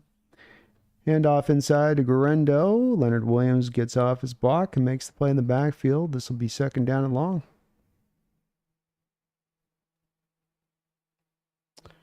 Marty McFly, thank you for the $12 donation. Give me 1 second on that here. We got the action still winding on through here.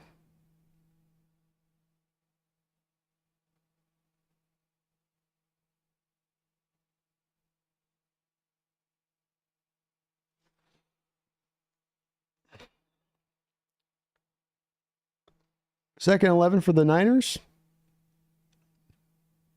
Dropping back to throw is Purdy. Knocked away there by Artie Burns. Nice job in coverage by Artie. Third down and 11.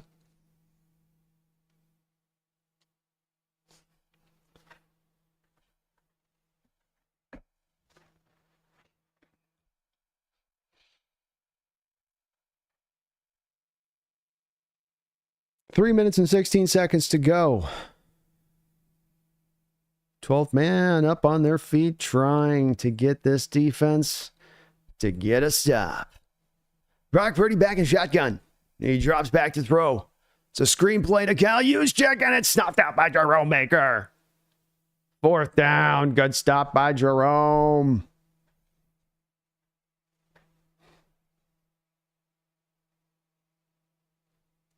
Baker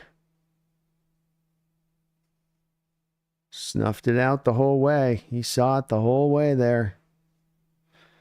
He watches tape.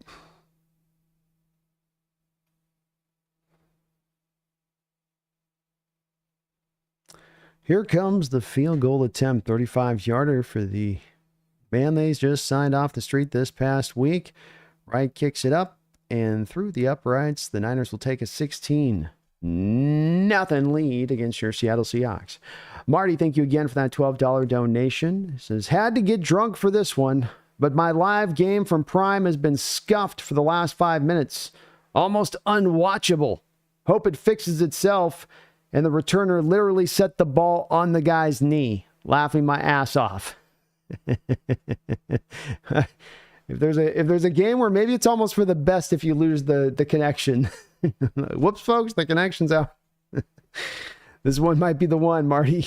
This might be the one on that one, but good of you to recognize it up in advance. And yeah, we did know this was going to be a tough one to go get, so that part's not a shocker here on this part, but definitely tough to take it this so thoroughly, tough in the first half. I appreciate the $12 donation, though, man. Thank you so much. MJ Slicker, thank you for the $5 donation. MJ says, I don't care how many yards you get or how fast you get the ball out. If you don't come up in big moments, none of that matters. Sadly, Geno, I don't know if Geno is it. Well, it is the place that, and this will take up here by Laviska Shenault here. He's at the 20, and he'll come up to about the 29 where he's ridden down there.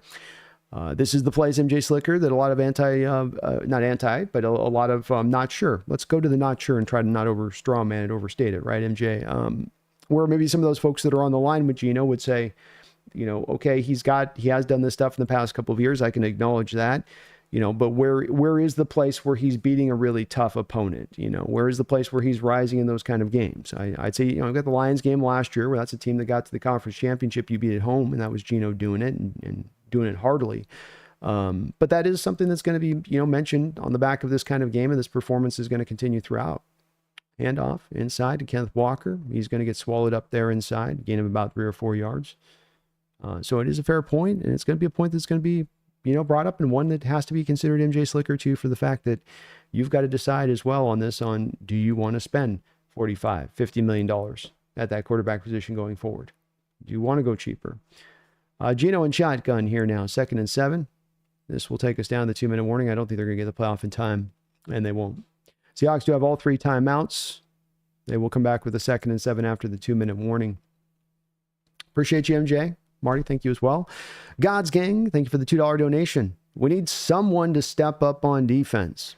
Someone's going to need to make a play in this game. Someone's going to need to cause a turnover in this game. If you're going to get into this, you're going to get back into this. It's not just going to be on the back of getting just stops. You're going to have to get in there and do more than that.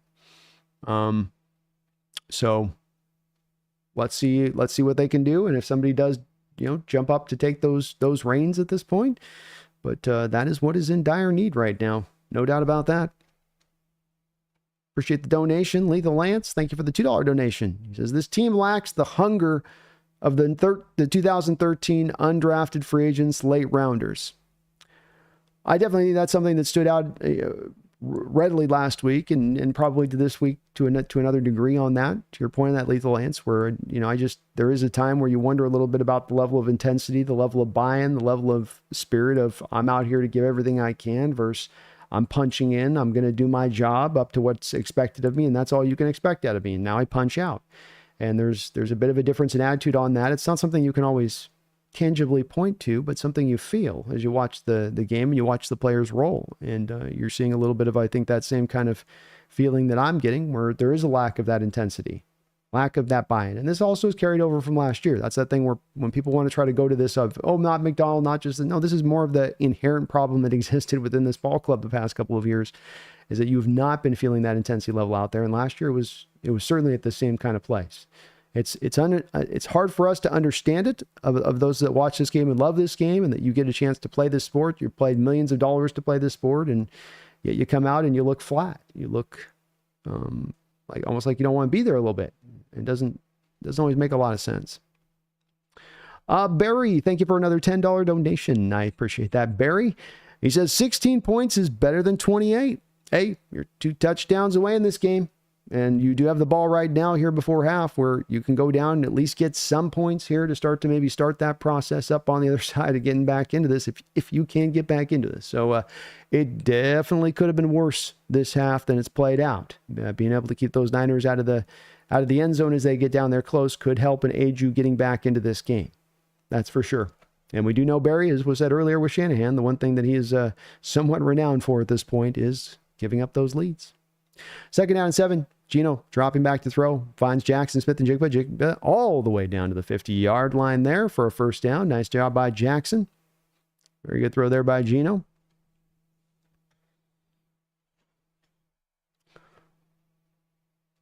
Geno back in shotgun, running the hurry up.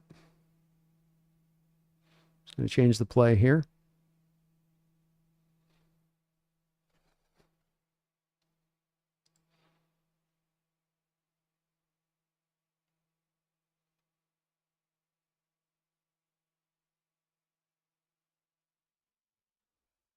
Got to get rid of it, Geno. Throws it down to Kenneth Walker for a yard gain. Almost like him here, just toss it away there, but that was looking scary there. Floyd was bearing down on the backside on Geno, and I wasn't sure if Geno was sensing him there. 56 seconds, 55 seconds to go here. Clock continues to roll. Seattle taking their time here.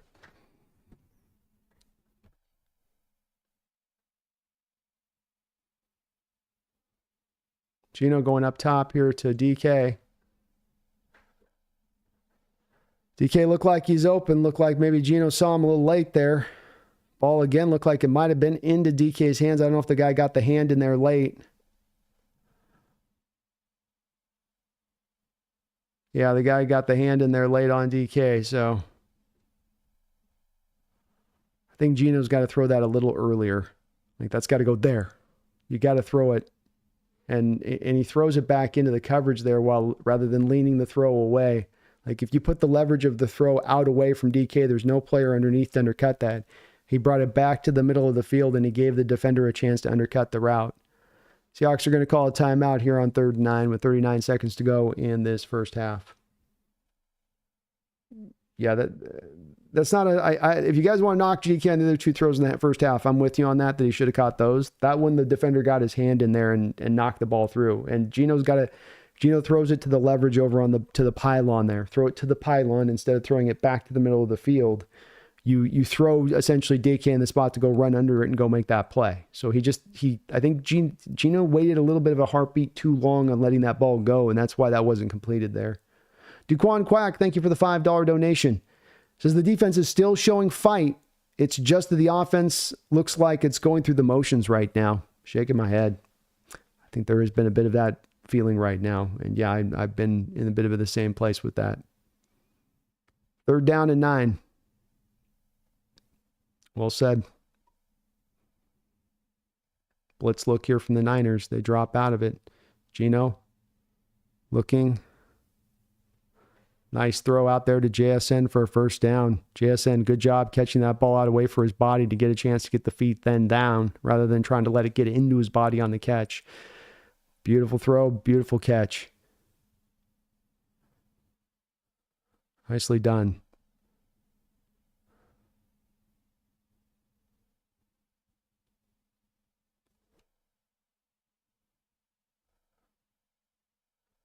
First and 10, 34 seconds to go in this half.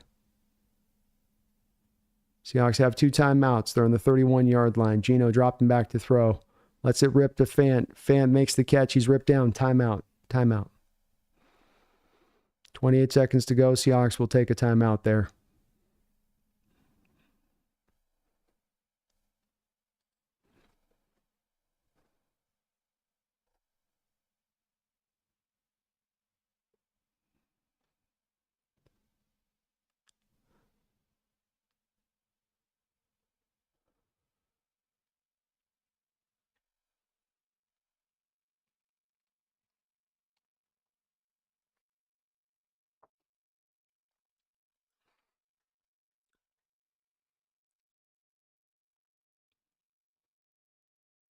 Second down and 1.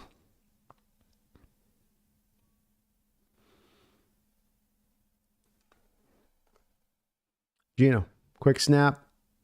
Catches underneath of Jackson Smith, and Jackson getting up the field there. Brought down to the ball. Probably got to call another timeout there. Seattle looked like they might have caught the Niners the right time there with that blitz. Run a little bit of that tunnel screen back underneath to Jackson Smith and Jigba. And I think they just missed almost popping that one. They caught the Niners just right there. One guy, I think Fant lost his block there. Fant just could not keep his block. If Fant gets his guy, I think that's maybe a touchdown. Seattle does call their final timeout, so we've got a 1st and 10 with 21 seconds to go. Seahawks on the 12-yard line in 49er territory.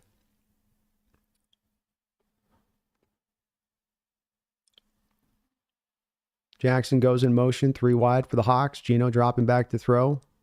He's going to throw it into the back corner of the end zone, and we're going to get hold here or a PI on the Niners as Idiom was draped all over Noah Fant back there.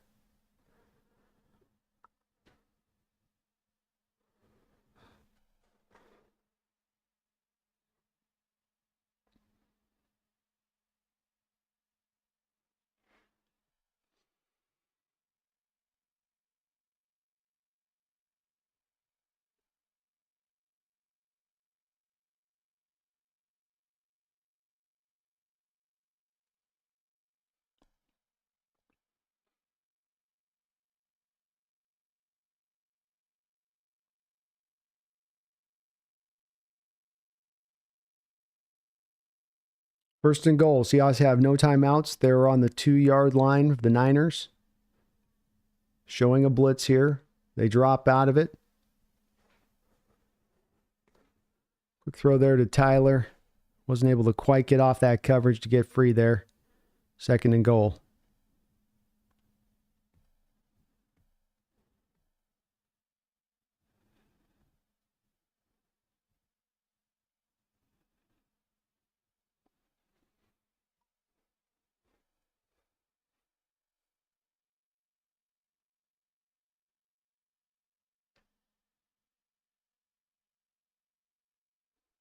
Back end zone here to Jackson.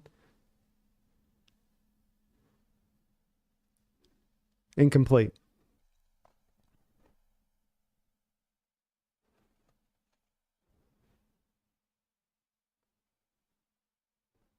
See, I think he's got to kind of throw that ball. Geno's on a few of these throws. There's a little bit of a weight And that ball's got to come out a little bit earlier on a couple of these throws on this drive. It's just a beat late. I'm not saying he would have completed that throw on that play, but if it had come out earlier. But 3rd and goal. Geno stepping back to throw again, a fade route back to DK Metcalf. They're saying he did not get the feet down, but he did make the catch.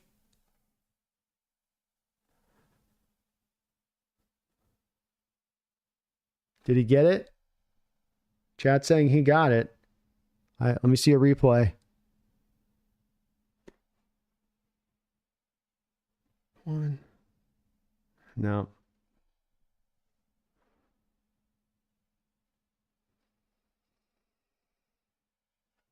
Not quite.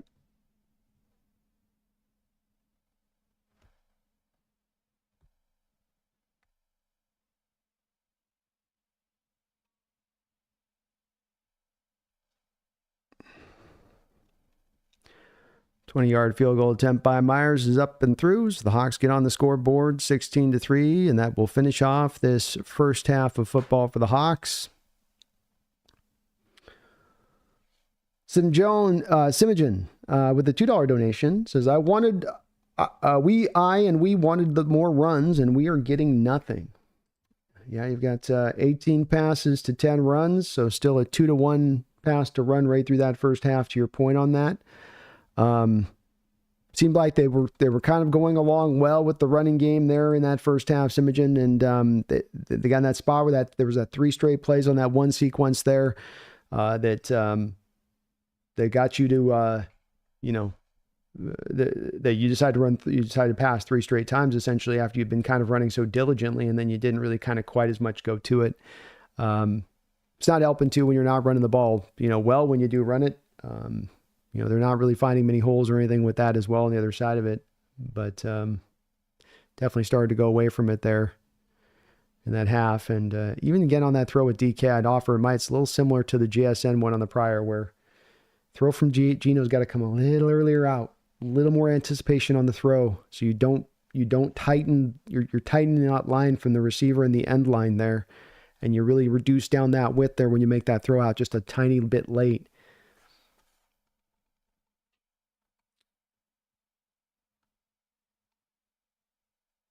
Barry Satoro, thank you for the $10 donation, Barry. Is it me, or does everyone look and feel slower after week 3? Yeah, you don't feel explosive and kind of anywhere down the line, do you? A little bit to that side of it. Yeah, I think it's a good. Yeah, and maybe that's part of the playing the 3 games in 11 days. Where you're just, the body's as tired as it's tired, and there's nothing you can do about it. It's beaten down, beaten up. Maybe that's a part of it. Hard to say. It's hard to say there, Barry. Definitely a tough one to quite figure out on that side of it. Thanks for the donation, though. I appreciate you for that. David, thank you for the $5 donation. The defense isn't helping, but the O-line is the weakest unit on this team.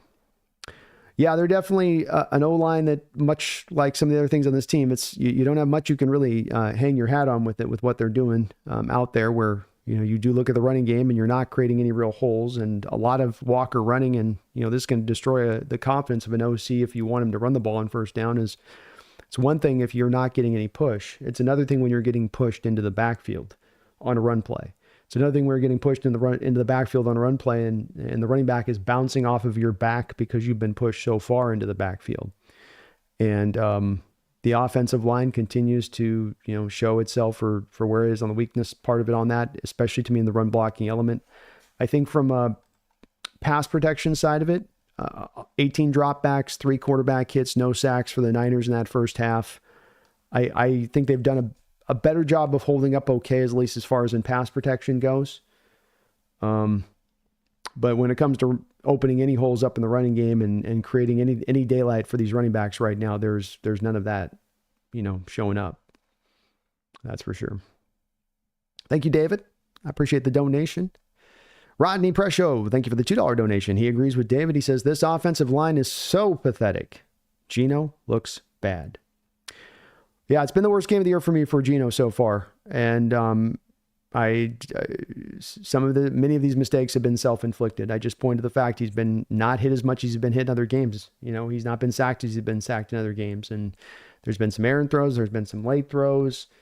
Not playing with a little bit of that certainty and confidence and swagger a bit that we've seen him play with at times. There's almost a little bit of some tentativeness in what he's doing out here right now that you can kind of feel to it. Agreed, Rodney. I agree. Marty McFly, thank you for another $7 donation. We always like to play from behind. Laughing out loud. Pulling off a comeback would be crazy the game's never over till it's over. It is never over till it's over, Marty, and you're right about that. And you are in striking distance in this game. It is a 13-point lead. So, you certainly can make something happen here. There's plenty of time to make something happen. We need to clean up a lot of different things. We're going to probably need to create a turnover, but it would be a crazy comeback. It'd be a crazy comeback if we can pull it off. Thank you for the donation, though. I appreciate you for that. It ain't over till it's over. Till the fat lady sings. Shrey Badabadi, thank you for subscribing. Appreciate you for that. Thanks for subscribing on up. God's Gang, thank you for the $2 donation. And folks, do please as well join Shrey and sub on up. Hit that like button up if you could for me, please.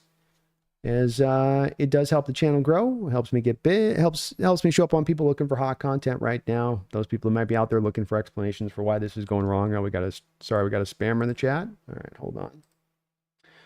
Let's go ahead and sub on up. Hit that like button. Let's get this guy out of here.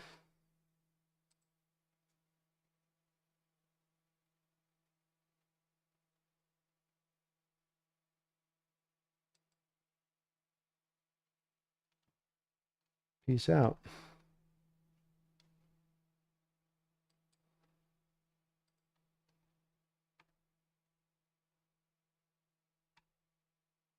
Bro, really? Now we're back to this stuff being posted up 24/7. You can't get it off? All right.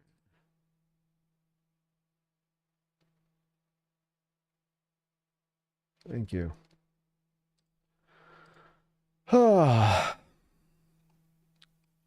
God's Gang, thank you for the $2 donation, says, I think Geno could have got Walker on that rollout.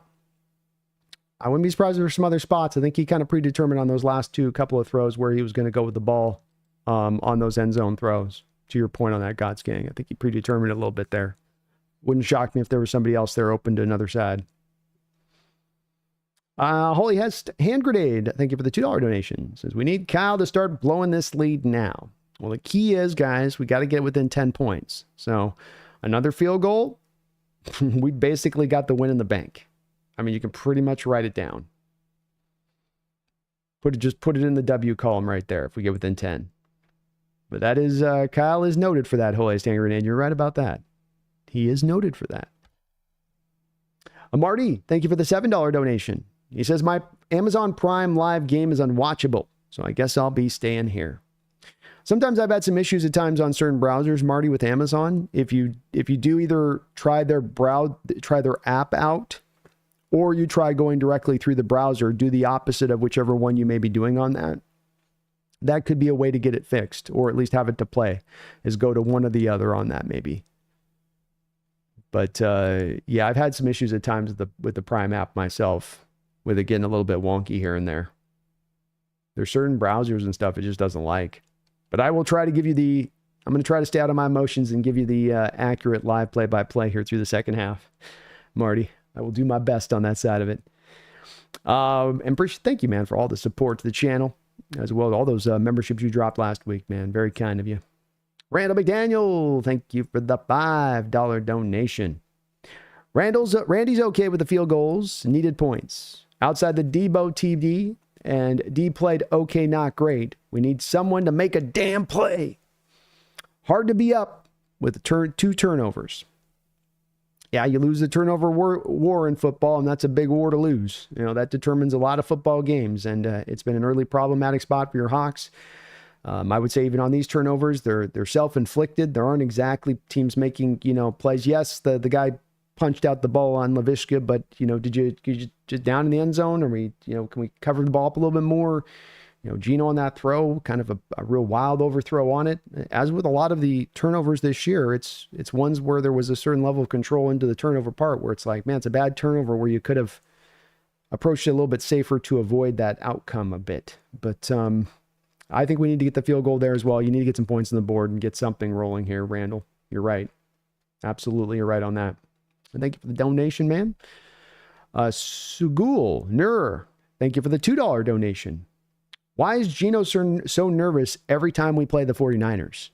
I don't know. He does feel jumpy to me a bit in the pocket. He seems like he's throwing a lot off his back foot in this game rather than on his front foot.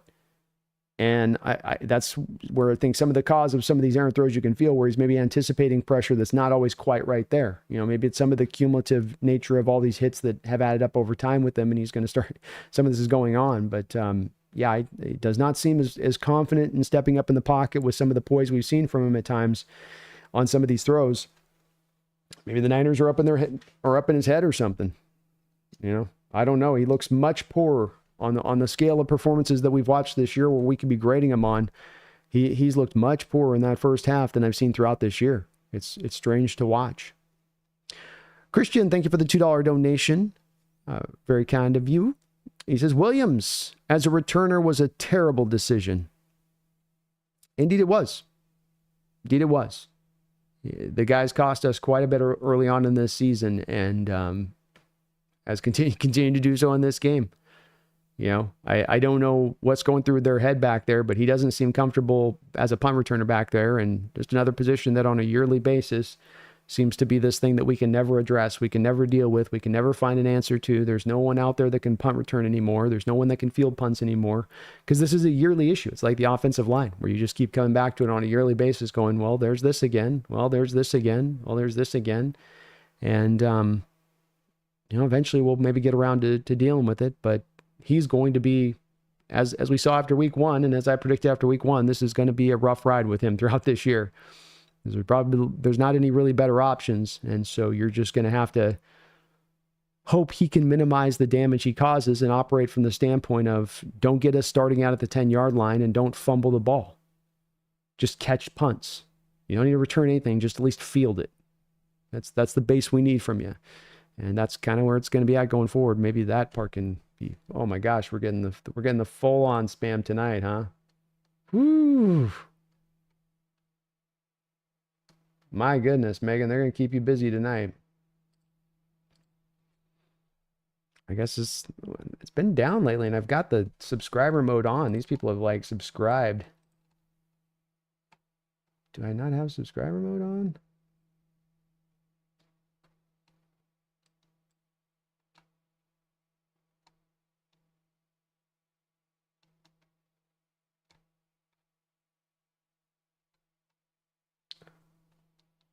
Maybe that's subscriber mode's on, Megan. So they had to subscribe up for 5 minutes and then come back. And the bots are getting advanced.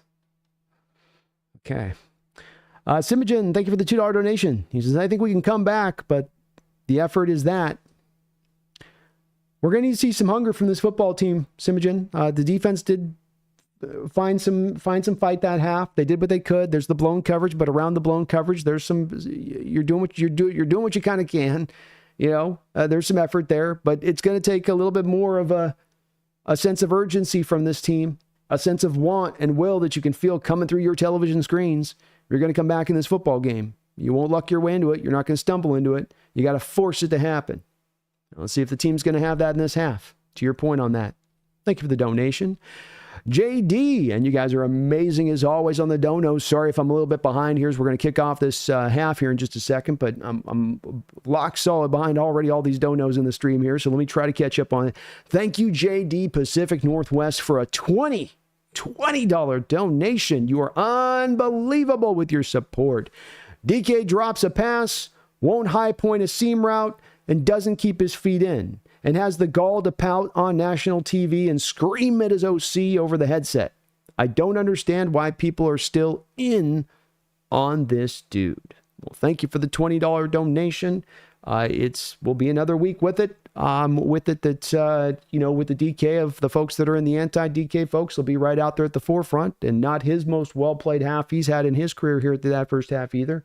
A couple different drops in there that should have been caught. I think a couple plays that people are going to sandwich on top of the bad plays that he has in there in that half, which are plays that I don't want to make sure we're picking him on the right ones. That one down there in the fade, he's getting pushed out by the guy out of bounds. He's trying to get the feet down. Is there more of an opportunity he could have gotten to get his feet down? I mean, it's tough play. And again, I come back to that. The issue really there's like with Geno on the prior throw. Geno's getting that fade route in there a beat late. This kickoff is going back here to the kick return of the Niners, and I'm going to try to stay on the donos, guys. We got so many of them flying through here right now, so it's really hard to stay on so many of these and give you guys the play-by-play at the very same time. But JD, we got to make a decision on DK at the end of the year. We got the whole season to kind of make the evaluation on that as to where this goes by the end of the year. And if it's a lot of him pouting, if it's a lot of him dropping passes, if it's a lot of that being where penalty ridden all the way across the board and fumbles as well on top of it, Seahawks offsides on that play, they may re-kick this one. Well, then maybe that will make the decision easier to make to the other side of it. But we'll see which way the Seattle Seahawks decide to go on that one with it. And, some tough shots of catching DK on the sidelines. They're talking to the OC and freaking out on that side of it. And, he's a salty dude. He's a salty dude. But thank you, JD. I appreciate the $20 donation. That is really, really kind of you. And you're not alone. There are plenty of people out there that are in the anti-DK side of it, JD. For sure there are. Absolutely there are. Handoff here. Mason back on the field here for the Niners after that early injury. He'll take this for an 8-yard outside zone run. Michael Austin, thank you for the $5 donation. Says, hey, Brando, happy birthday. Wish we could do better for you, but let's hope they come out a different team after half. Go Hawks. Well, thank you for the birthday wishes, Michael. You guys were very kind on that with all the comments and stuff a couple days ago on that. And I'm getting old. Hawks are making me older. They make me older and I look here pretty soon. But thank you for the $5 donation and appreciate the birthday wishes, man. Hopefully they can look a little bit better in this half. They're going to give him 9 on that carry. Garendo in the backfield now on 2nd down and 1. I formation look for the Niners. Inside handoff here to Garendo. He'll gain 3 yards and a first down. R. Levis, thank you for the $5 donation. Says, time to pray for the classic San Francisco 49er in fourth quarter implosion. Go Hawks. Well, indeed. Fourth quarter implosions are what you tend to get with this team. 10-point losses last week. They had the game in their hands against the Cardinals. Kind of a similar game a bit to this one. Cardinals had a few more points put on them. But you're in about the same kind of position to be able to come back in this and do something. To your point, Levis. 1st and 10. Purdy dropping back. He's got a lot of time back there to throw. And it looks like we're going to get a penalty on the Seahawks on the play back in coverage. Appreciate the $5 donation. God's Gang, thank you for the $2 donation. It says, could McIntosh return punts? He could. They had him out there working in the punt return game when I was there at training camp, and he was fielding him and doing that type of stuff. So he certainly has it a little bit in his background as to doing it. The team seems to be really, really, really sold on Williams for whatever reason, but to your point, God's Gang, yes, he absolutely could do it. He could do it. Randall McDaniel, thank you for another $5 donation. To me, offense seems predictable. No motion, no play action. Glad they ran the ball, but it doesn't seem creative. Geno's miss to JSN was brutal. It was very brutal. It was very, very brutal. It's one of those plays you go, man, how do you miss it that bad there, Geno? They're going to go 2nd and 10 here. A little bit of pressure on Purdy. He just throws it, falls away. Kittle wide open down the football field for a gain of about 25 yards and a first down. Thank you again for all the donations, you guys. Just unbelievable on that side of it. And again, back JD on yours, man. If DK wants to be a $33.5 million paid DI, you can't have this many drops, can't have the fumbles, can't have the penalties, you can't have it all cumulatively together and say, and also make me a top paid receiver in the league. Got to clean that stuff up. 1st down and 10, Niners way down into Seahawks territory here, about the 29-yard line. Hand off 5-6 yards. Jeffrey Huggins, thank you for the $5 donation. Geno Smith, I'm going to keep on messing with about him till you see what I see, big bro. Go Hawks. Well, thank you for the $5 donation, Jeffrey. I'm not happy with Geno's game today. And we'll see where it's tough for me, folks, on this one at times, because I know with you guys in the donos in the chat, there's a push to get me to sort of pull off this conclusion you have based off this game that you see with this, and come off that conclusion based off that game you see with it. And that's not the way I work with my mind on a conclusion-based strategy, where I'm going to push and pull game by game what I think on a particular player based off that one game. You guys might want me to do that, and I'm sorry if I'm going to kind of fail you guys on this side of it, because I feel like I'm sometimes on the donos I get in the comments I get where you want me to just go, okay, I'll acknowledge now that I'm off on what I think and believe in my heart, and I'm not going to really do that. This is going to be a season-long assessment for me when it comes to Geno and it comes to DK or it comes to Mike McDonald or assessing this defense.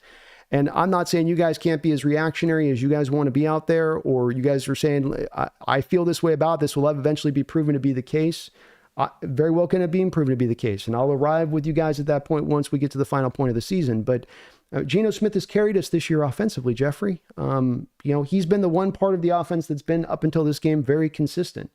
I wouldn't undersell this game to excuse away his performance in this game, because it has been bad.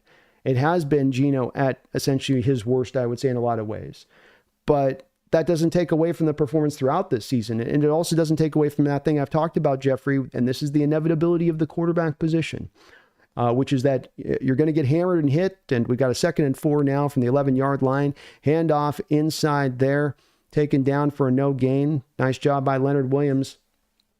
There's a part I talk often about, and I've spoken about this for years, that a lot of people are also in the anti-Geno camp, don't take any of this into account. When I say any, I mean not even 1% of it gets taken into account.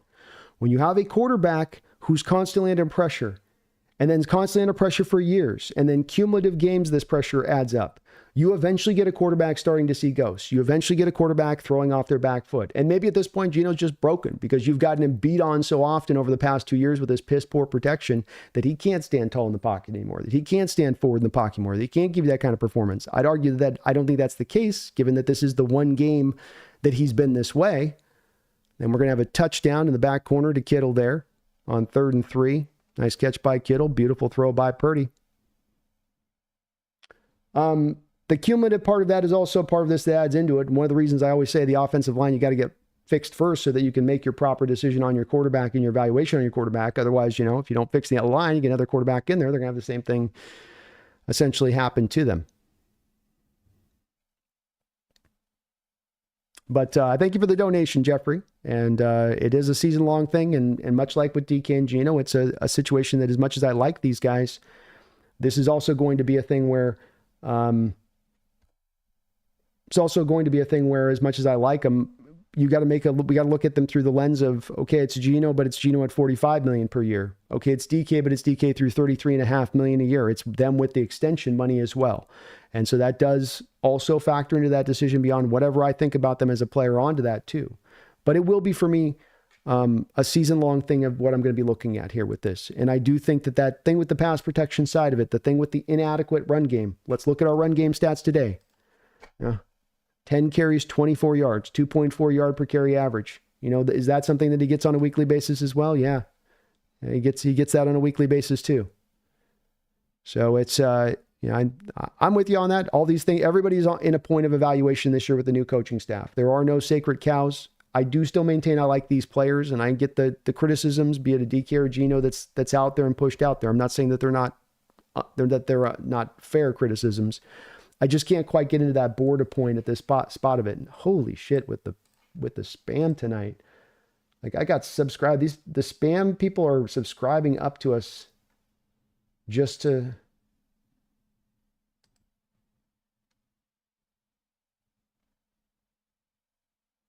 Like, my goodness. Talk about adding insult to injury. Like, we're already going through pain, and then you're going to come in here and spam my chat on top of it. Thank you. Appreciate it. Appreciate it. But thank you again, Jeffrey, for the donation. Jeffrey with another $5. Thank you. Not saying he's terrible, but he's never been consistent. Looks great until you buy in. Then here comes the interceptions, etc., in my opinion. And I get where you're coming from on that. I guess, Jeffrey, and this is the part where it gets hard to have the back and forth during the game on this when I'm trying to do the play-by-play. The question I always ask on this one, Jeffrey, is this. Over the last couple of years, with that pass protection being as piss poor as it has been, and without the run blocking being where it's been, being a team that doesn't target the middle of the field, all of the things that Geno's had up against him at the quarterback position, what quarterback was going to play well in that environment? That's an answer that still no one has really gone back to me and said that there's this guy and that guy and that guy and that guy and this guy and that guy and this guy and that guy. It could really kind of come down to, well, maybe like a Patrick Mahomes or maybe like a Josh Allen, or no quarterback, in my opinion, over the past couple of years with what we've put out there as far as a supporting cast and with an offensive scheme and with the play calling and with the shitty defense that's out there at every turn was going to succeed and is going to succeed. And that's where some of my hesitancy comes in on this, Jeffrey, from the standpoint of then the spotlight going to Geno on this one, where I understand the quarterback position is mightily important. And I understand that it has to be one we have to think about very highly in regards to, okay, now we're going to be paying this guy at the mark that he wants to be paid at. So you have to look at that as well as differently. But the issues here, the root issues, are what I will always end up getting more obsessed with and concentrating on being offensive line sucks. The scheme sucks. Defense sucks. And we got Laviska Shenault in the open field on the kick return, and he's not being brought down. He's loose in the open field for a touchdown. Seahawks. Laviska Shenault with the touchdown, making good on a fumbled kick early in the game. You've got Wright for the Niners. Short kick. Able to bring it back.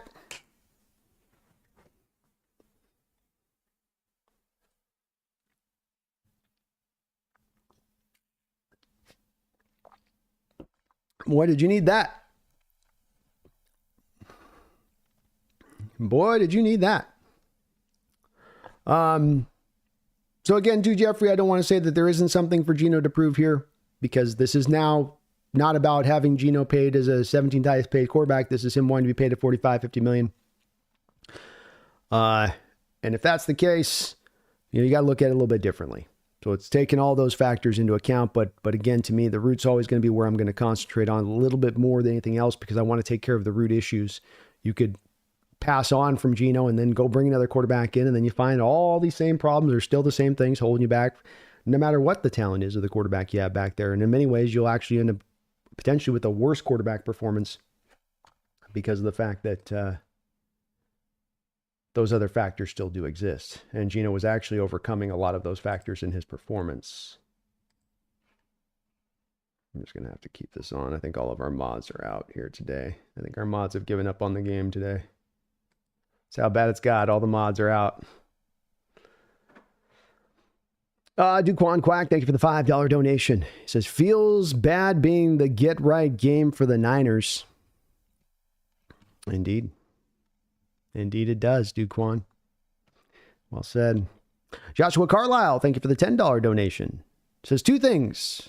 Number one, again, say we really need to be harder on John for his flippant attitude to the O-line. Number two, hypothetically, would you trade DK to Philly for a first straight up?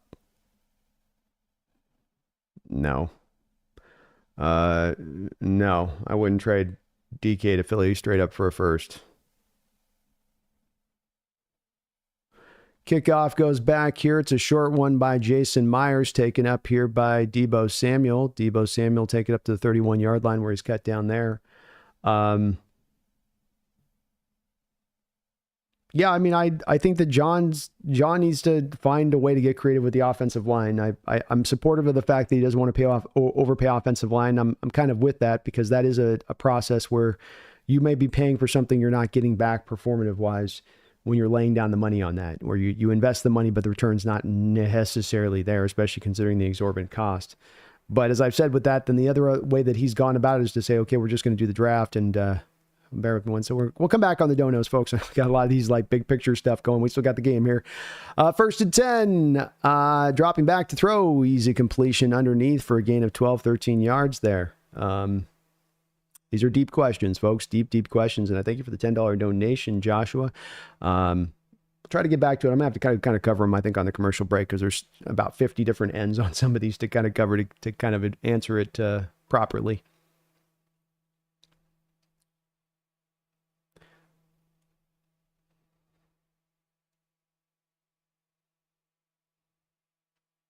$9:15 to go in the third quarter. 1st and 10 for the Niners. Lined up on the 42-yard line, their own territory.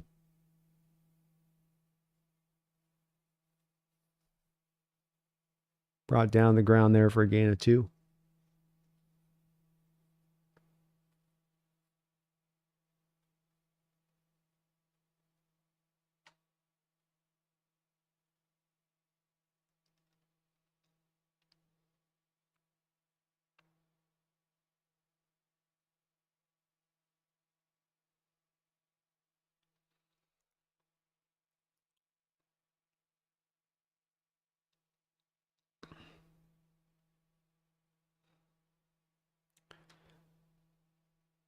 Play action pass. Seahawks able to get a little bit of pressure, but just wide open guys in the secondary. Finally get some pressure there. There's a flag on the play. Holding offense. Woo! There we go. There we go.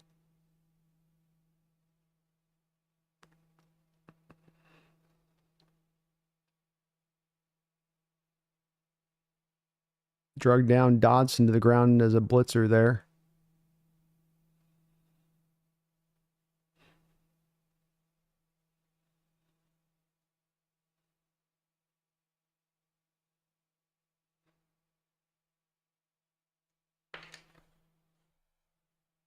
Second and 18.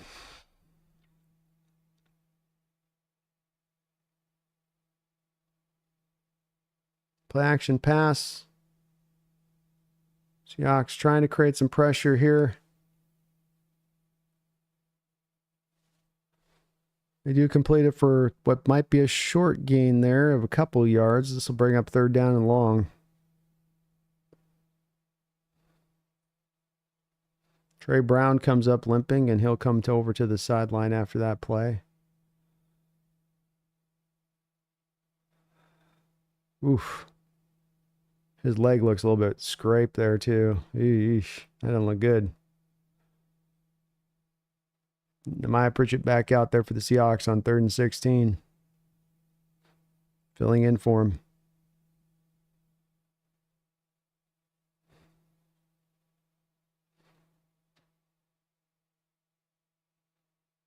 Looks like they're going to review this, maybe? Looks like, yeah, the ground definitely helped in making the catch.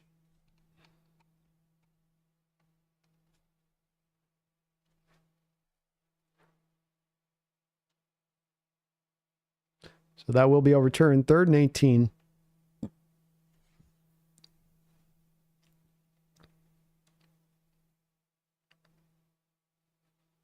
$7:44 to go in the third quarter. 49ers still in their own territory here. 35-yard line. They're going to throw a little bubble screen out to Deebo Samuel. Tackle that man, please. Goodness gracious. 15-yard play. Just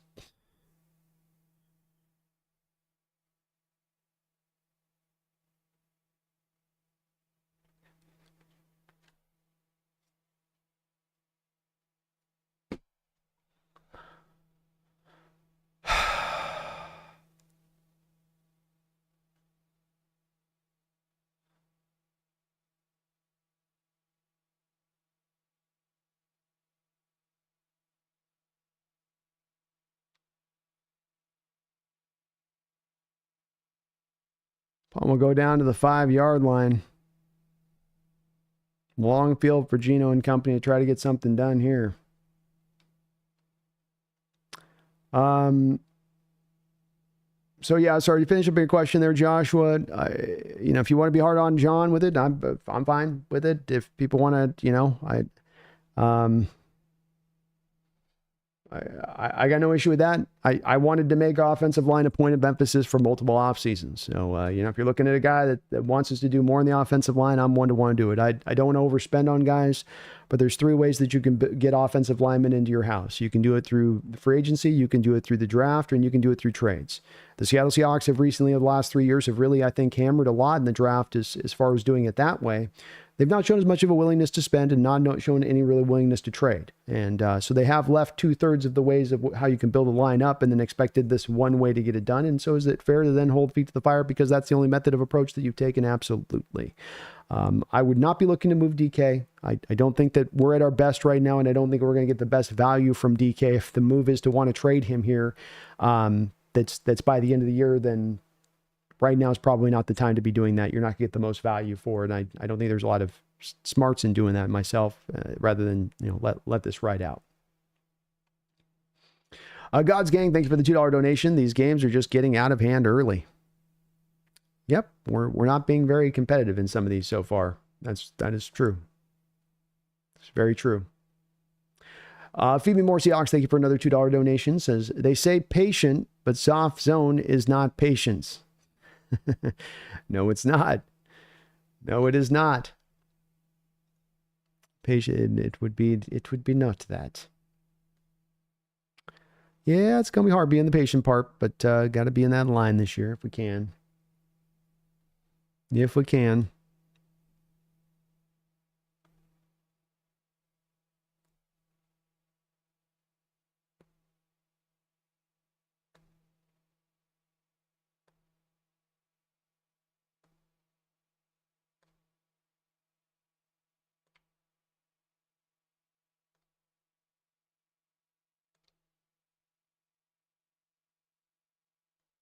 Appreciate it again. Thank you guys for all of your support to this channel.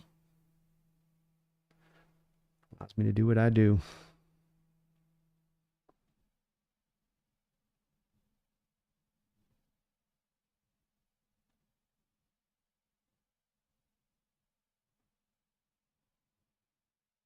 First and 10 for the Seahawks, their own territory. This has been a troubling spot for them in recent history. Throws to A.J. Barner. Caught there for a first down.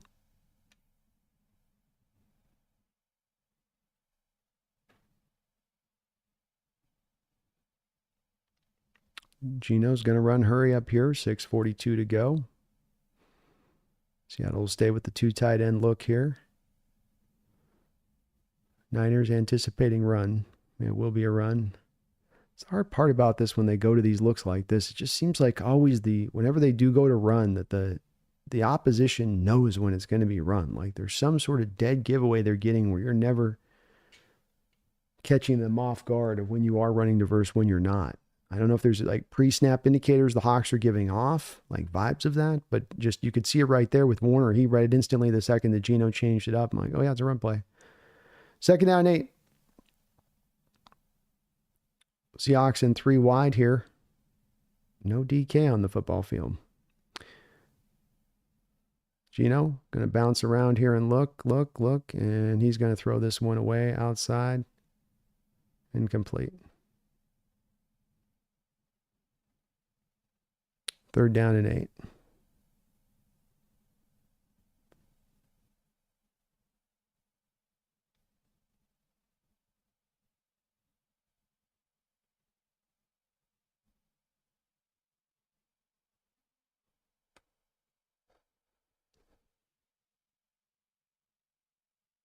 Niners showing a blitz here on 3rd and 8.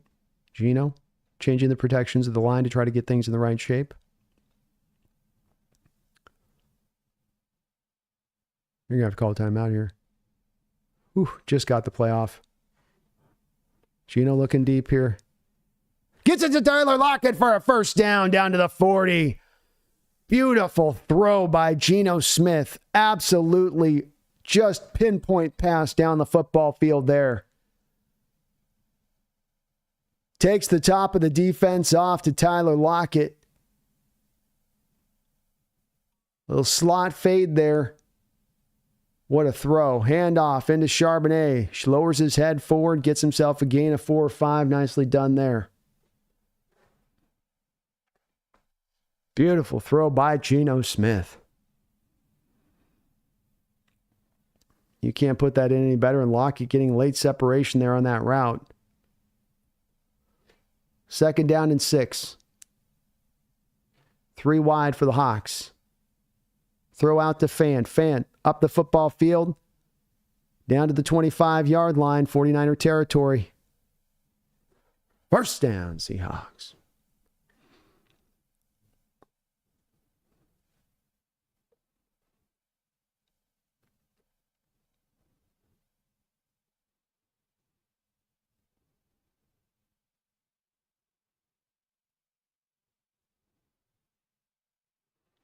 Jake Bobo a little bit battered after that playing over on the sidelines.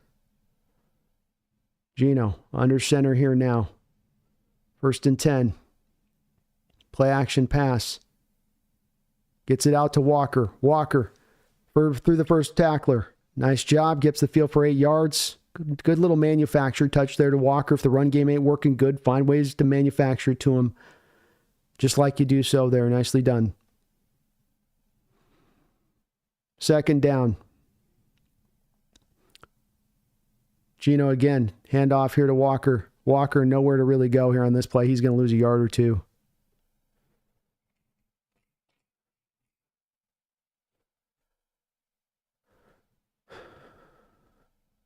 Yeah, we really need 7 here. You'll probably take a field goal with so much time left on the clock, but boy, you could really use 7 points here. 3rd down and 3. 3:25 to go in the 3rd quarter. Seahawks on the 19-yard line in 49er territory. Geno dropping back to throw. Looking through his reads, gets it to DK Metcalf. Metcalf got the 1st down and out of bounds. Nicely done. Good job by Geno there. Progression reading started out going right to left there from one side of the field to the next. And DK out of the slot there. Nice route there by DK to create that separation. Seahawks on the 11-yard line, 1st and 10. Handoff inside to Walker. Walker moving through there. Getting past the 5-yard line, drugged down to the 3.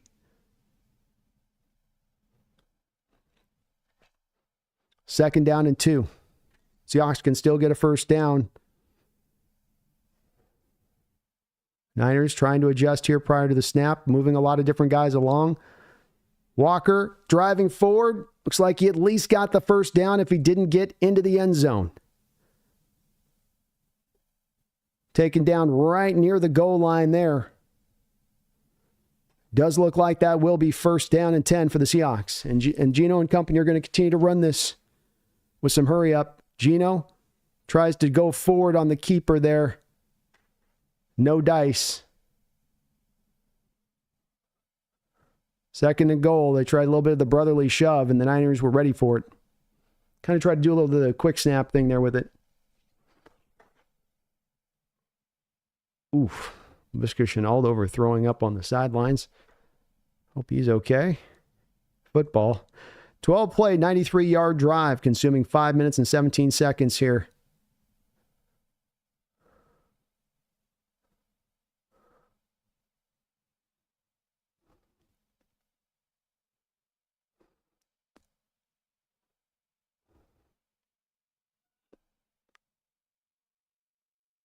Hand off to Walker. Walker, touchdown! Seahawks!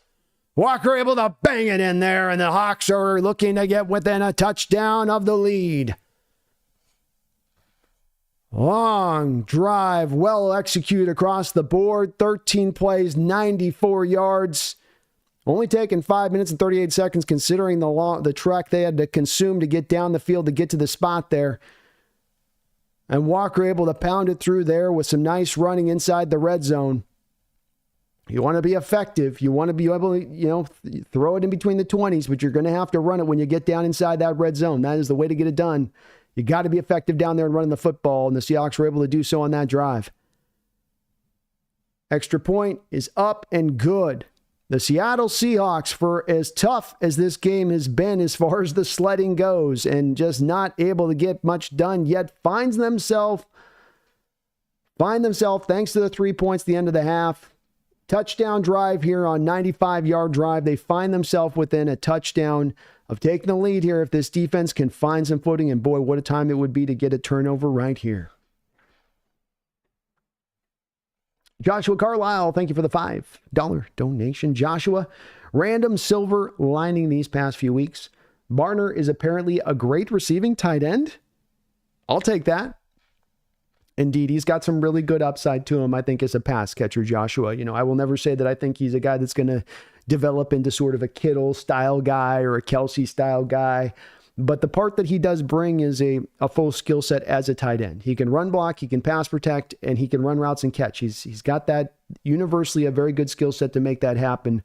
And a guy that is a legit prospect for the position for us as we go forward. And his ability to bring that all-around game to play to the position like that is so helpful to have that tight end that can kind of do it all. I think with Fant, sometimes he's a little bit more too much in that role of being a bit too heavily on the side of, you know, what he does is really, as the pass catcher, is really what's there at the forefront of him. And it's not quite as much there as the blocker side of it. You've got much more upside to the game of Barner on that edge of it. And as he's shown you with as a pass catcher, is not just a blocking tight end. He's got more in his bag than that. Young Guns, thank you for the $2 donation. Pumpkin is awake. Can our mascot get a friendly pet? Absolutely, she can. Can we get this win today? We really need it. The fan base could use this dub. You know? We've been through a rough road lately. We have had one playoff win in 2017. It's been a while. Can you help us out? Can you give us a little bit of help here? Or are you just too sleepy? She's really sleepy. Thank you, Young Guns. Pumpkin, thanks you for the pets too. Michael Austin, thank you for the $2 donation. Hey, was that legal for the refs to stop the play?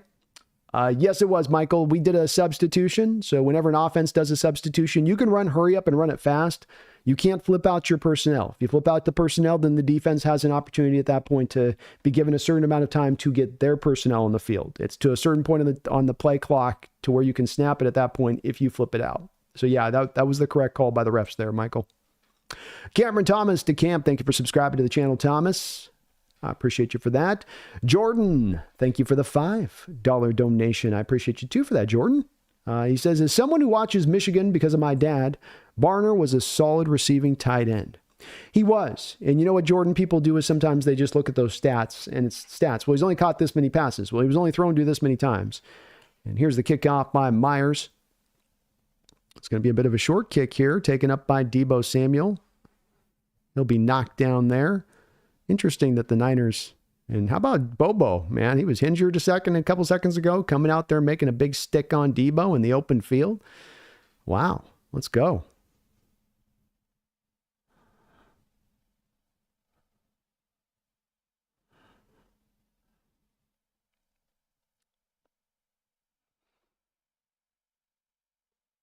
That kick return looms so huge in this game that you got that score back that fast like this. Boy, does that...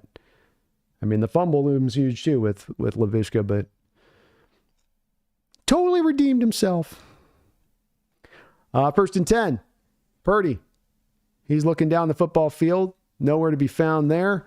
Incomplete. Second and 10. Are we getting a bit of a momentum slide here? Do we got a little bit of the momentum sliding here? It's been so heavily in the Niners' favor through so much of this game. And Mason still does remain now on the sidelines. Looks like his day might just be fully done. He was trying to tough it out through that injury, but he's holding his arm. It doesn't look good for the Niners over there. 1:14 to go in the third quarter. 12th man starting to get live now. Maybe feeling like, hey, we're in striking distance here. 25-yard line in their own territory for the Niners. Second and 10.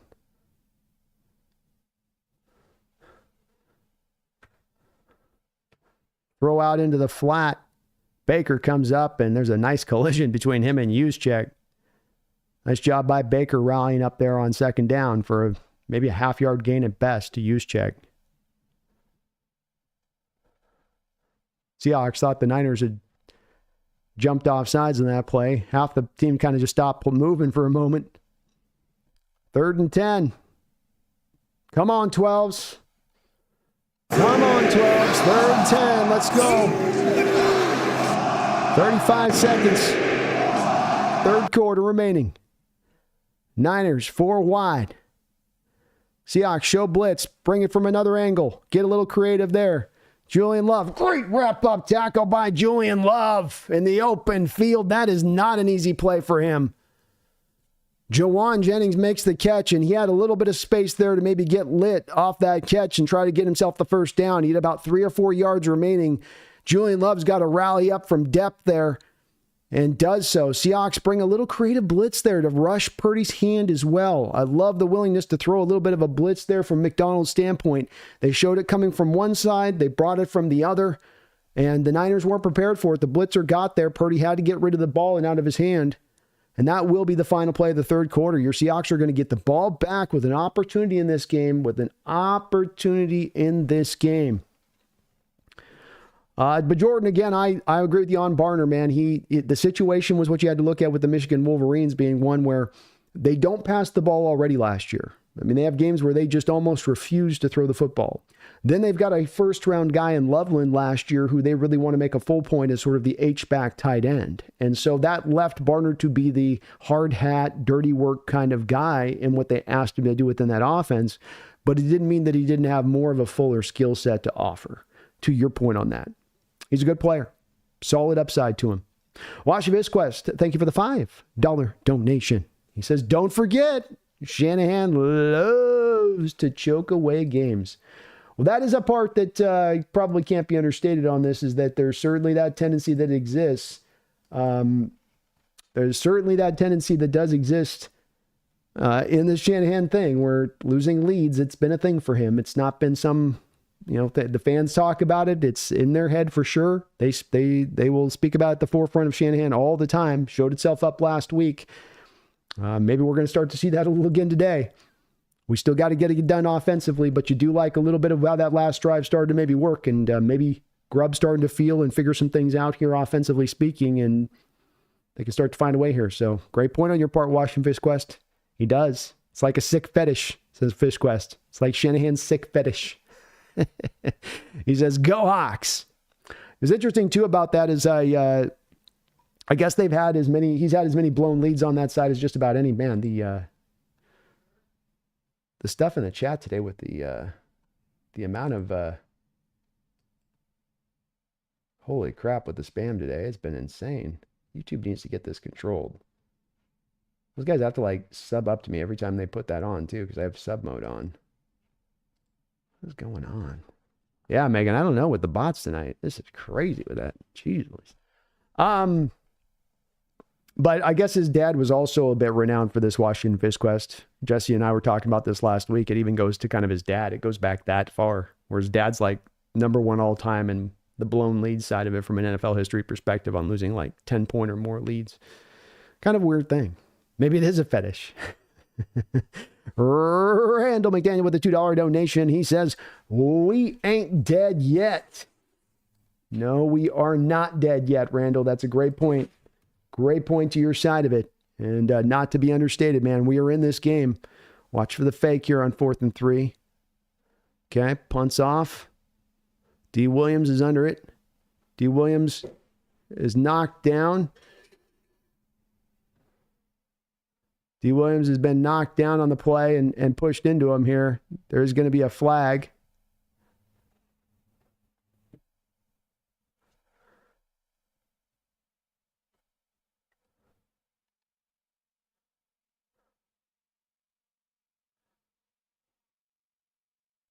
Boy, that's a scary play there. Jeez. Every time with D. Williams, I'm like, my breath just holding down there. It's holding, where you're just, this whole season's going to be brutal. Every time we got a punt like that. Every single time, I'm going to be just like, come on. Come on.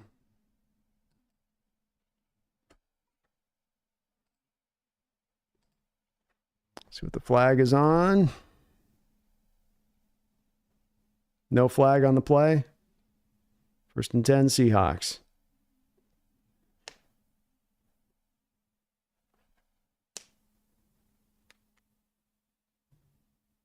I hope that did not hit D. Williams.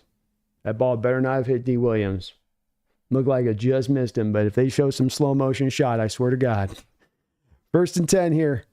And the Niners are going to maybe challenge this play.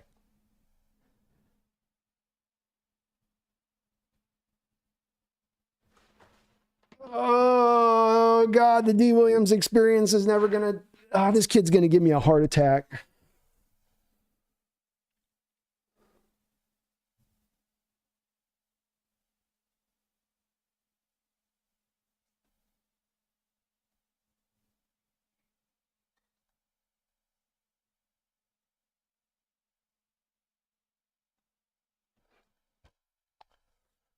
Why does it got to be this bad with this kid? Maybe he just needs to get away out of the way of the ball. Maybe he just needs to run from the ball. Just tell this D. Williams kid to just get away. Just get away from the ball. Just go away, kid. I want this Williams kid gone tomorrow. I want him gone. If this is overturned, he's cost us the game, basically. It's like, come on. One job you got, and that's the hardest you can't do. Like, he's just back. Stand tall, dude. You get hit.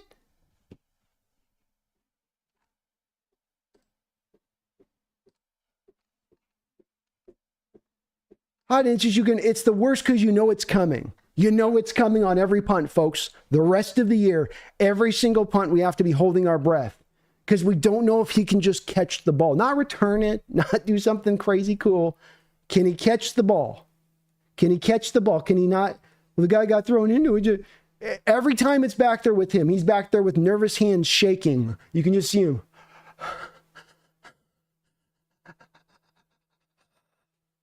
And the coaches have decided this is our best option?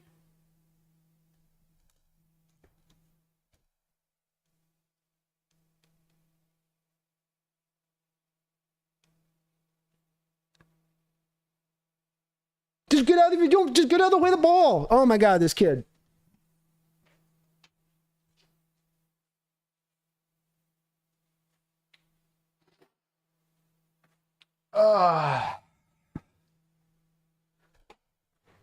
Oh my God.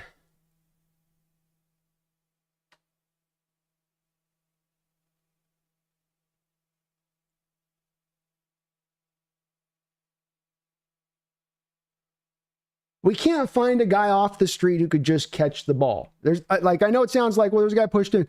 There's guys you can find in NFL history who can return a punt, you get knocked, they'll catch it. They'll catch it from behind their head. They can catch it over here. They can catch the ball. There's nobody we have that can just the ball comes into the hands and you catch the ball. You catch the ball.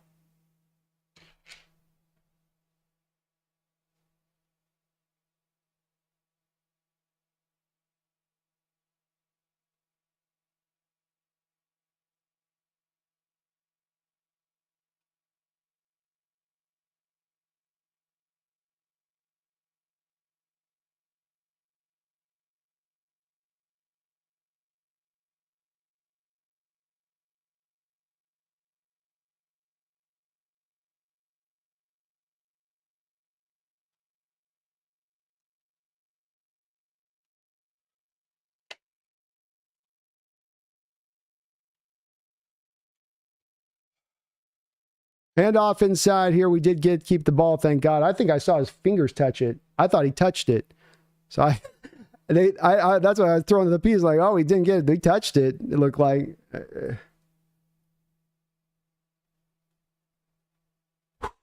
Second down. 4-yard gain off the inside run to Charbonnet there. Hand off on a delay. Man, I love this call. We loved it earlier. Love it again here. Come on, Sharps. Come on, Sharps. Great run by Charbonnet. Nice job.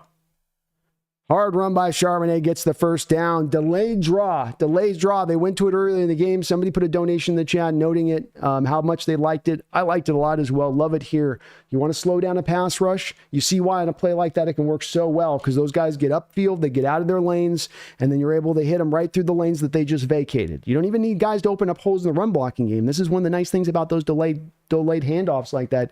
Don't even need to get pushed. You're just guiding the pass rusher out of the lane as an offensive lineman there. Hawks on the 29-yard line here. Play action pass. Gino trying to throw here. He's just going to dirt this up to Fant, who got knocked down. There's going to be a flag on the play here. You can't call this on Geno. He threw it back at Fant. That's not a grounding play if Fant gets back up. I can call it on Bosa if you want there, but that's not.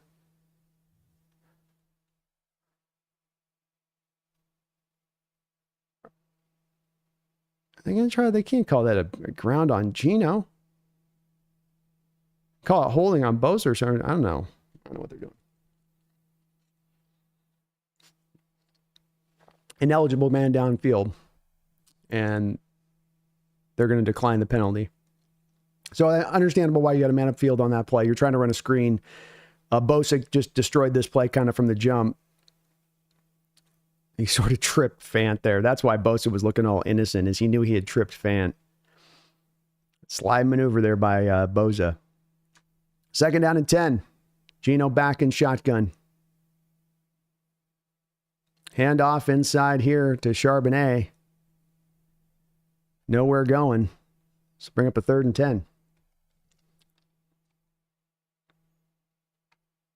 Alex Volke, thank you for subscribing to the channel, Alex. Geno, back in shotgun. 3rd and 10.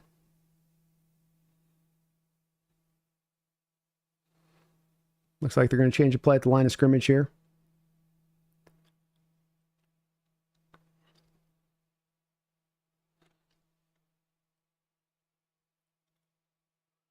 Geno dropping back to throw. He's got a bit of a pocket here for a second. Gets away, throws it, and he's just going to have to throw this ball away as 49ers were bringing the heat there on the play. Bosa almost got himself a forced fumble on the play. Geno could do all he could there to get away to throw the ball away. So you hate being those 3rd and longs like that.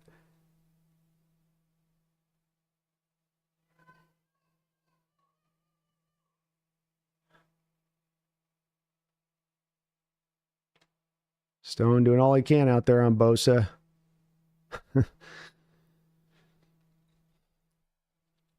4th and 10 for the Hawks. 12:46 to go here in the 4th quarter. Here will be the kick by Dixon. He sends this deep.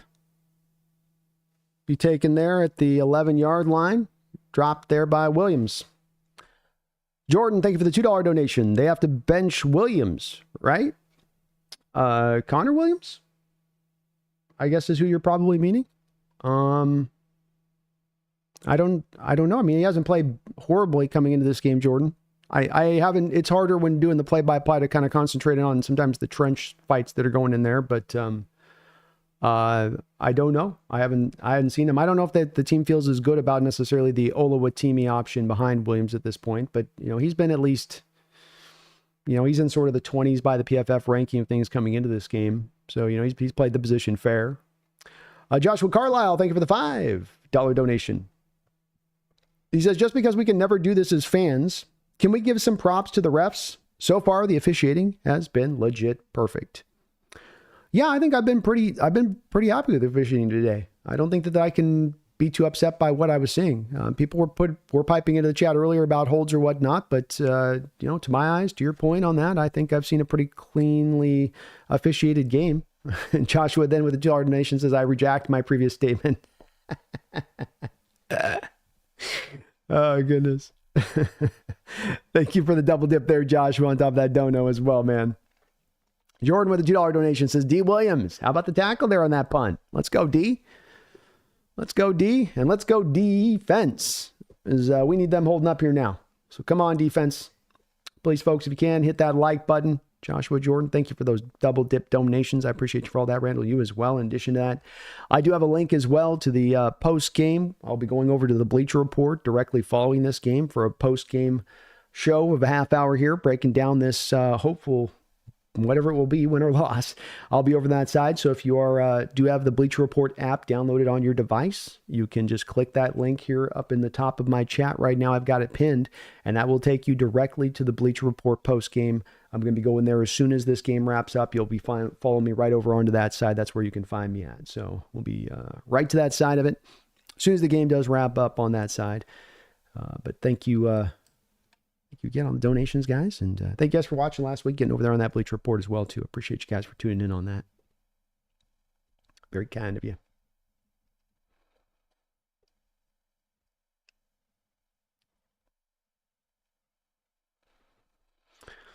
All right, so you're in the fourth quarter. You're within 7 points. You need to stop, but you're within striking distance on this team. Gosh, man, if we could get a turnover here, be so big. Seahawks just haven't been able to really force one. 1st and 10. Seahawks believe that there's an off-false start there. I think they might get it on the play as Deebo Samuel's run out of bounds.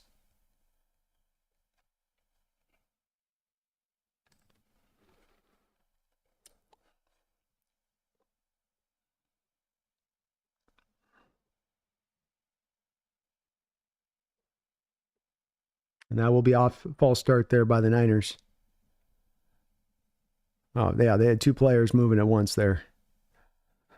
It's hard part with running all that motion like they do is you can end up sometimes with 2 guys moving at once, and you can't do that. 1st and 15, 12:28 to go here in this fourth quarter.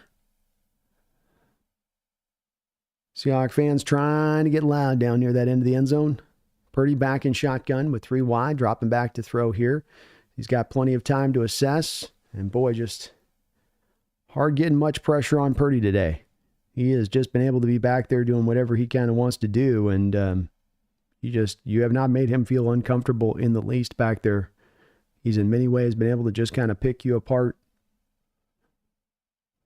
as the Seahawks continue to try to get it done with a front four that is not generating any kind of real pressure on the quarterback for the past 3 weeks. Strange to watch McDonald so hesitant here to get creative. 2nd and 2. Purdy again back in shotgun. No Jordan Mason in this game, so the Niners down to Taylor at running back for them. Inside handoff to Taylor. He'll take it and roll his way for a first down on a 3-yard play. 1st and 10. MJ Seahawk with a $10 donation. He says, please double Bosa or at least chip block him. Yeah, I think that Stone's done a pretty good job on him and has held up pretty well on his side of that as we have a 49er lineman down here. But you would like to get maybe a little more commitment on that and giving Stone some more of that help just because you do know he is so outmatched out there with Bosa on that side. And it's been a war out there, and I think he's done as well as I think you can ask to be done, considering when you look at Bosa's day, 4 tackles, no sacks, 1 quarterback hit, and that's with you dropping back 26 times. I think by and large you feel good about that, but I'm with you on we get the ball back here in a position, definitely let's not put Stone on the island here. Let's not Bosa get in his finishing move here at the end. Let's make sure we're getting out ahead of that, and that's a great point on your part. Thank you for the donation, though. I appreciate you on that.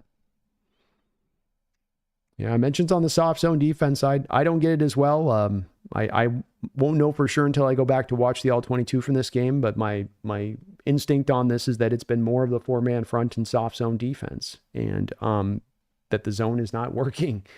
And, they don't feel maybe as comfortable going with the man-based coverage concepts because you don't have Tariq out there, and maybe that's it a bit, but I don't know why you want to help out this front four more, understanding that this whole thing with the lack of pressure over the past couple of weeks has been pretty consistently coming down the line. You're not getting any pressure.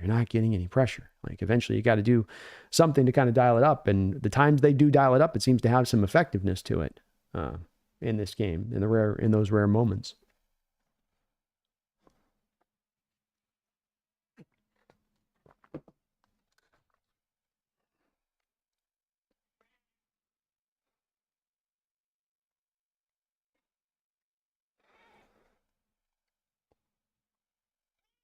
Yeah, I hear you, Kyle. I hear you. We all want a win, hon. We all want that win.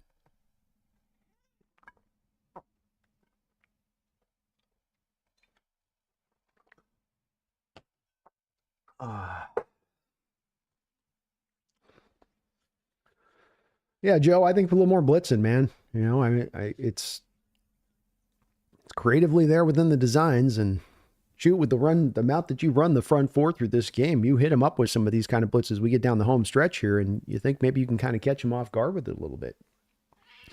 Aaron Banks comes off the field there for the Niners, limping a little bit after that play. We have 11:21 to go in this football game. Spencer Buford, third season. He's started from some games for these Niner ball club, so pretty well acclimated here, lineman for them to get this still held up. 1st and 10 for the Niners on the 23-yard line in their own territory. Seahawks, 4-man front here. Pitch outside to Deebo Samuel. Deebo corralled initially. We're going to have the play called dead.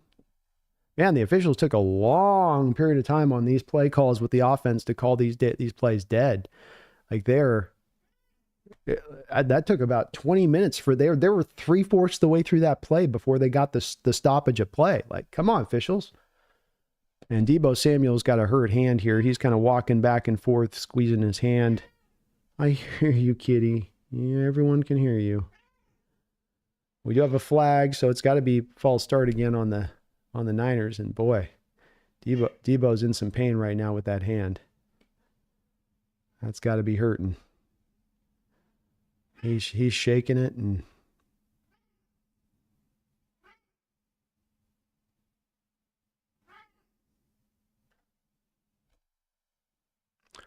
wait. I don't understand that. How does that work? So it's a false start that they decline the false start. The PI penalty overturns that. We got the face mask overturns it. Isn't it offsetting?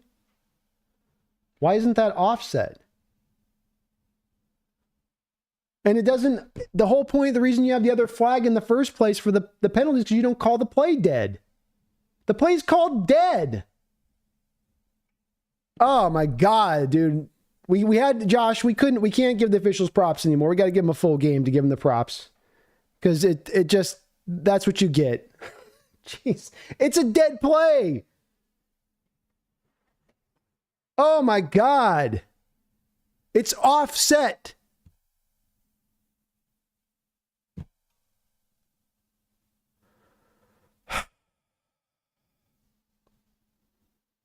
The second time on this drive, the officials couldn't get the play called dead, where they took 30 minutes to get the play called dead. And they're like, it's like they blew their whistle with it. Like, blow your whistle.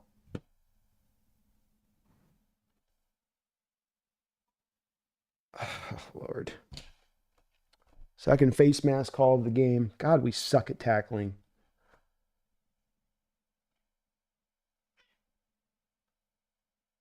First and 10. Quick throw, quick catch, quick strike. Another broken tackle.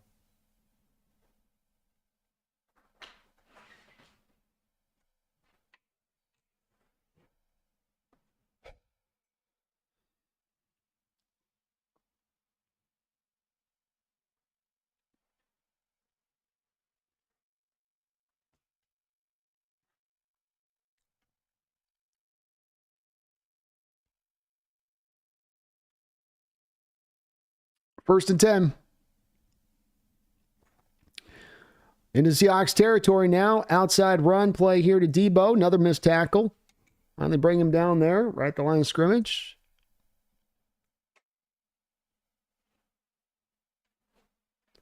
Second and 10. I don't know if the Hawks can afford to give up any points here. Especially with as inconsistent as the offense has been today.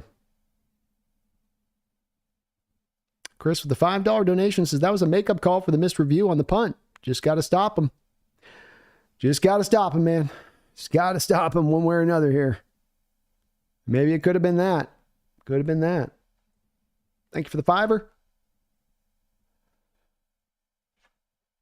Second and 9. Dropping back to throw. Wanting to throw the screen. Coming back the other way. Well defended by the Hawks. Third down and 9. Okay, third and 9. Please, do not run a 4-man protection front. Do not run the 4-man front on this play. Do not show him 4-man front prior to the snap. Or run the 4-man front, but show him 7. Even call a timeout. This is a big play here if you're McDonald. Get the right play call here. And there's a little bit of rush at the end on this one.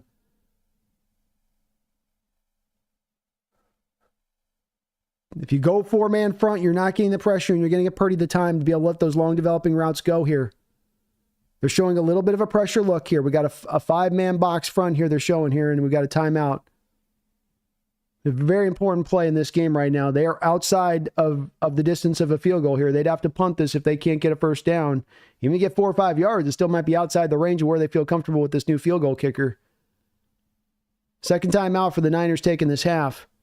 But for those four-man fronts and dropping into soft zone on third and longs isn't getting you any stops right now in this game. And what you're then happening is that you're seeing your pass rushers kind of running out of control. And even if they can kind of get close to Purdy, he's then getting away and able to kind of scramble away from that, then extend the play out to still then get you some harm caused.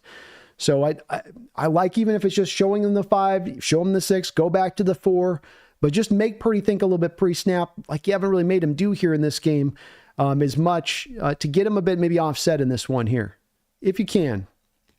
Instead, it looks like we are going to get just a 4-man front here, and that's, no, we got the 5th guy there. All right, 4-man look here. Throws a little bit wide on the play, incomplete, 4th down. Nice job by the Hawks defense there, staying rigid. Got to give them props in this game. When it's all said and done, as many as the bad plays as there are, where there's a blown play here, a blown play there, you've held this team to 23 points today, being this Niners group. You've had a couple stops here now, third and fourth quarter, to give your offense back a chance on the other side of things. And so, it's been a gritty kind of day here for this defense, but got to give them the props for at least giving your offense an opportunity here to go get something done. Here comes the punt from Wojciechowski, D. Williams. I'm going to cover my eyes and wait till the end of the play because I don't want to watch D. Williams anymore. Okay, downed at the 3. About what I would expect. Here we go. Joshua Carlisle, thank you for the $5 donation. Josh says, I'd like to apologize to the entire community for my comments. Josh was coming in calling it a well-officiated game a couple minutes ago, and rightfully so. It was up until that point. But it went off the rails fast there, Joshua, on that last one. Thanks for the donation, brother, and all of your support today. I appreciate you.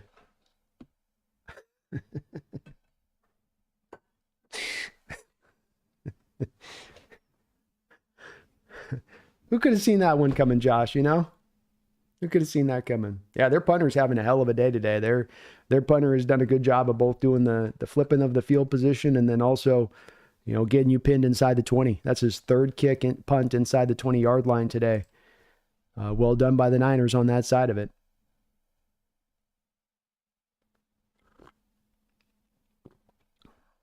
Oh, you had a 95-yard drive earlier in this game or something like that. So see if they can do it again.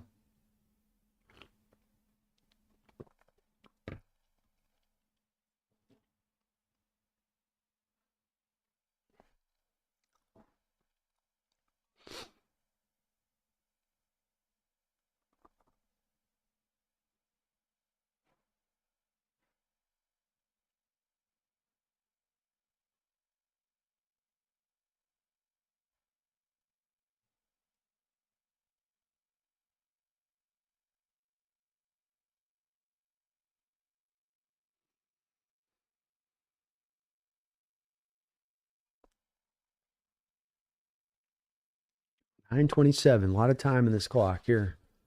Hawks do have, I think, all 3 of their timeouts. Niners with 1.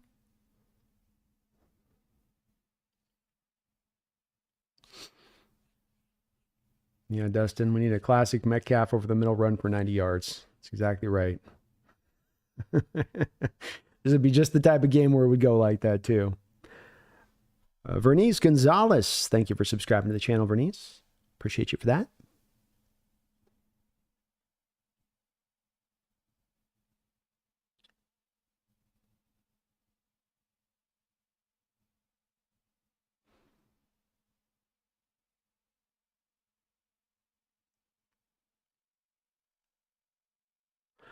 All right, Hawks are going to take over from the 3 here.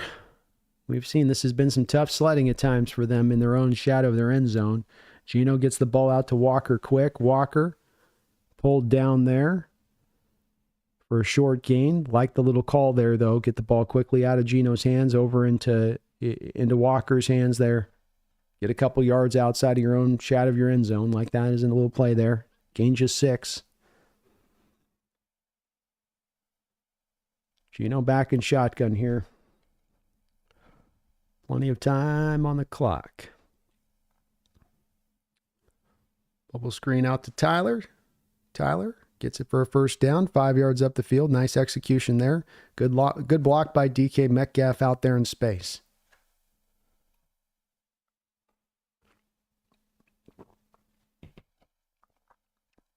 Gino's going to run hurry up here, and he's going to go empty.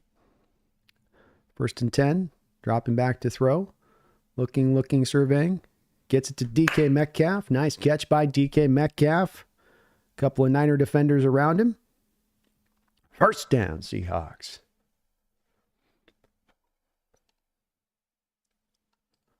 Please do hit that like button, folks, if you like what you're listening to today. 1st and 10. DK, and little bubble screen out to him here. He'll move it upfield for a gain of 4 or 5 yards there. Nicely done. We do have a flag on the play. Might be holding there on the edge on that play.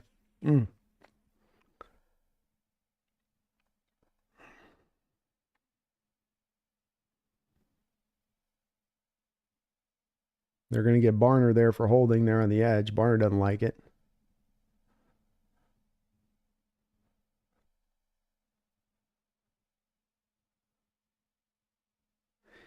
I think that's a good call. Barner's hands are on the outside of the shoulder pad. They're tugging back like that. Hands have got to be, as I always say, hands have got to be in here. You can get some tug, but if you're going to get the tug, it's got to come to the inside of the jerseys. It can't come to the outside like that on that play. 1st down and 18 for the Seahawks now on the 15-yard line in their own territory. 8 minutes to go in this football game. 1 tight end look here, 3 wide. Gino dropping back to throw. He's got a lot of time. And he's going to throw an interception.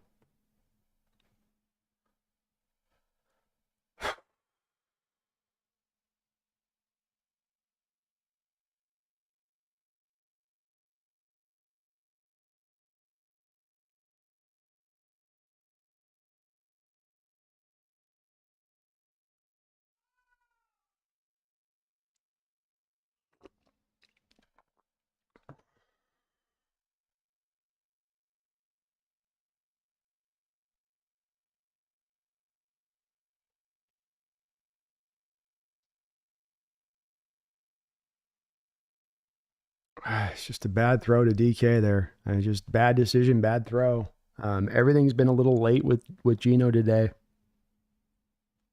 Been just a little late all day long.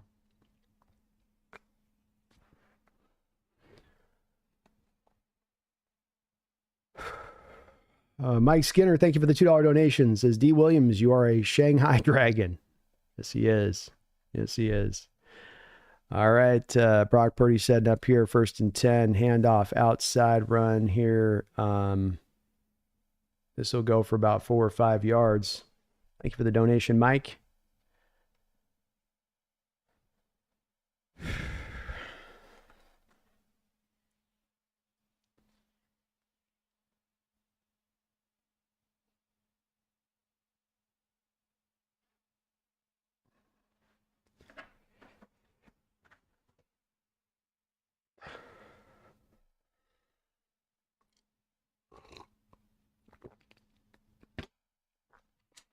Second down and 4. Purdy under center. Hand off here to the running back. He'll be stuffed right there. Nice job defensively not to give an inch on that one. This will be 3rd down.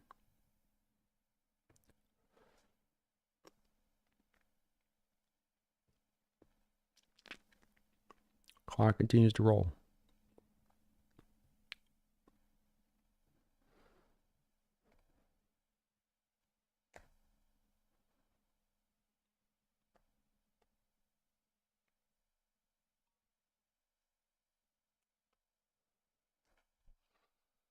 Third down and 4. 6:28 to go in this football game.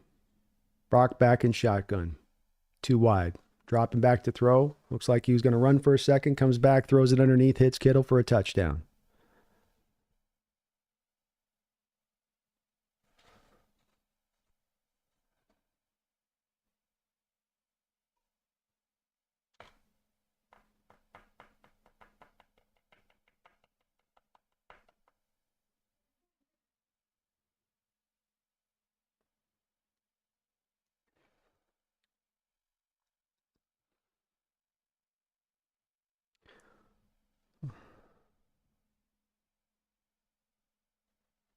Zone coverage again from your Seahawks.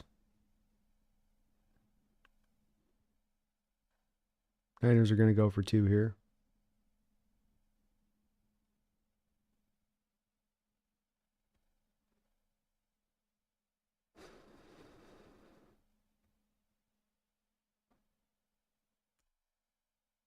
Flag on the play.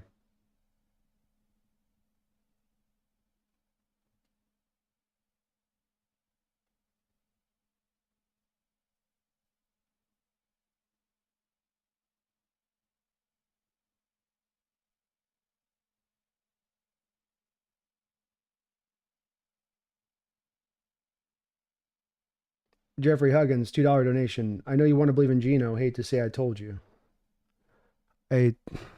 I guess, Jeffrey, here's the thing with this I come back to on this stuff. I'm completely with being over on your guys' side of it. I can be brought to your side of the Geno discussion. I can be brought to the anti-DK side of it, the discussion. I always just need to see enough that's going to pull me to that side of it if it's going to pull me in that way. The one thing I do wonder and understand with this, though, with the Jeffrey, is I go, okay, well, when he starts out and if he's playing good through all of these first games and he's playing great, the people that are then the anti-Geno people will be very quiet. And then here comes a game where it's like this, and then it's, well, I told you so, but it's like, well, what about these other games he's been playing well on? I hate how Geno's played today. I'm not going to excuse any of how he's played today. I'm not going to do any of that. Not at all. Maybe the worst game we've seen from him in the past 2.5 years, quite frankly, when it's all said and done. But has that been who Geno's been? Is this the Geno Smith that we've gotten to experience over the past 2 years, in my opinion? Not my opinion, but this is where it's going to come down to, too, that we'll have to come to a spot on some of those guys. You got to understand, from my own sanity with this type of stuff with this year, is we're going to go through a long year of there's the camps that are out there, the anti-Geno camps, or the anti-DK camps, or the pro Coach Carroll camps. And I get inundated from every side of it for the opinion I have. I respect everyone's opinion out there. I don't expect you to agree with me, guys. You guys also have to kind of give me my ability to have kind of my opinion too, and not be looking to pull me always to your side of it on that opinion when it's one that I didn't arrive at the Geno take overnight. And one bad game of Geno this year is not going to push me into a different place of it. Same thing with the DK thing. If you're looking for me to be in that reactive of a mode, and it's not just you on this, Jeffrey, it's something I get pulled to a lot by my chat and my donations and stuff that want to pull me into that place of come to a different conclusion here than what you've been coming to on this. And you please understand with it on this, that when I come to conclusions of Geno and DK, this stuff has not occurred as an overnight experience or a one-game experience or off of the back of me just kind of generally feeling this emotionally about the player. It's hours of studying of the game film, not the one time watching it through, but watching a game through multiple times over for years now. And so it's hard. I don't really want to be pulled, and I guess maybe this is where I'm just going to have to kind of bury the line. I don't really want to be pulled to, okay, do you want to now trade DK? Okay, are you now ready to bail on Geno? I'm waiting until the end of the year to make my determinations about one to the other. But I've been supportive of those guys, and my support of them doesn't fall off after simply this game. DK's had his brutal moments. He'll have his people that are out of him. I totally get it. You guys got to understand with this, as I do these shows 5, 6, 7 times a week, and these kind of things get thrown into my face on a constant basis, that it just wears you out after a time, right? You keep having to fight the same battle every time, and it'll eventually wear me out on doing this in general. I got to be honest with you guys. Like, there's this draw so hard to get me to move off spots sometimes where it's just like, just let me have my opinion. I believe what you think, and I respect what you believe on it. I won't push back too hard. Respect what you believe and think. But I get pulled all the time constantly to want to change my opinion to stuff that I'm pretty ardent on, and I just don't kind of work that way. I'm just not. I don't move like that. We got the time to make the assessment. It's a season of making the assessment. Let's give it the full year to play out, and then we'll make our ultimate determinations about these players once we get to kind of the final finish line, on that side of it. MJ Seahawk, thank you for the $5 donation. I am kind of mad at our season ticket holders. Too much red out there. Yeah, it's not to get overly negative on this side of it, but it's something that's noted enough here that I think is just, and it's kind of something, I think it's league-wide and NFL thing that goes on, where it's just harder to have as many of your, native fans packing the stadium, and you're just going to get more of this kind of going into the modern, I think, way that the game plays, because Ticket prices have kind of priced out the average kind of fan on this. Throwing the flat here to Kenneth Walker on first down with 6 minutes and 7 seconds to go in this football game as the Hawks will try to get down and see if they can score quickly here. Austin Leopard, thank you for subscribing to the channel. And Jeffrey, I do appreciate where you're coming from with it, man.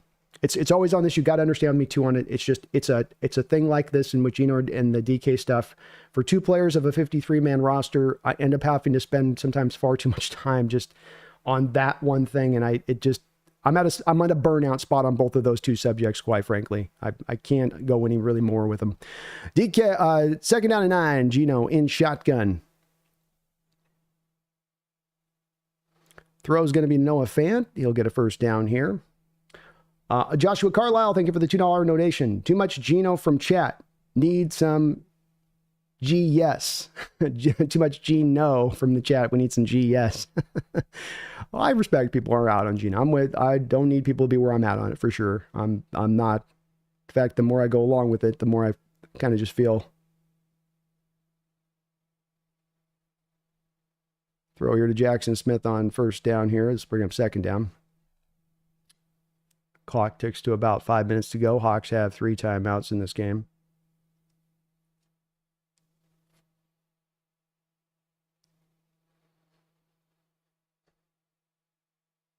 Second down and 5. Gino, empty look here. Dropping back to pass. Hit as he throws there. Gino looking for a flag. Tyler looking for a flag. They don't get it.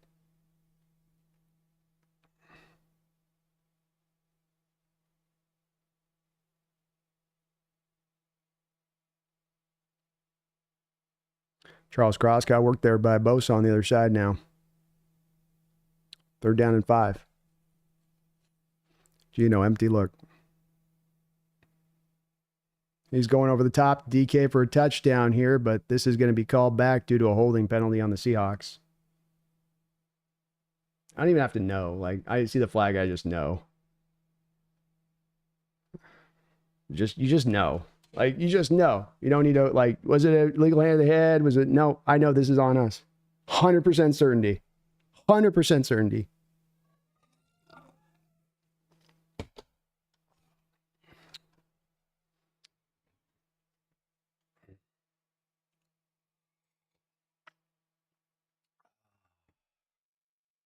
Let's see who got called here.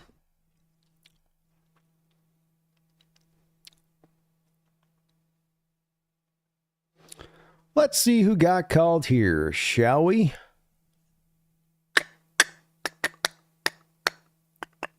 Boy, guess we don't get to see. They don't have an ability to show replay. God, these telecasts suck.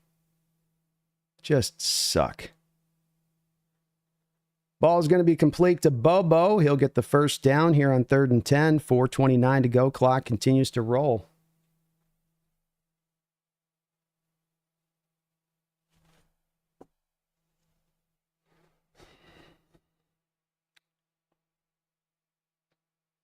Gino in shotgun, empty look. Gets it out to Bobo, first down, and he's out of bounds.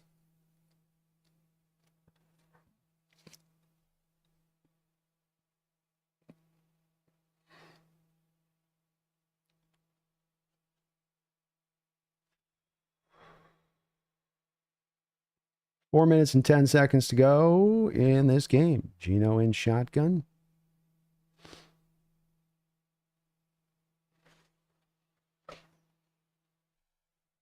Dropping back to throw. Lets it rip here to JSN. Get the first down. We got a fumble here. Falling on it by Bradford.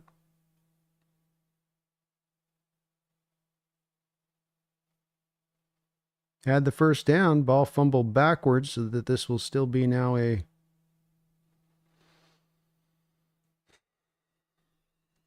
3rd and 2.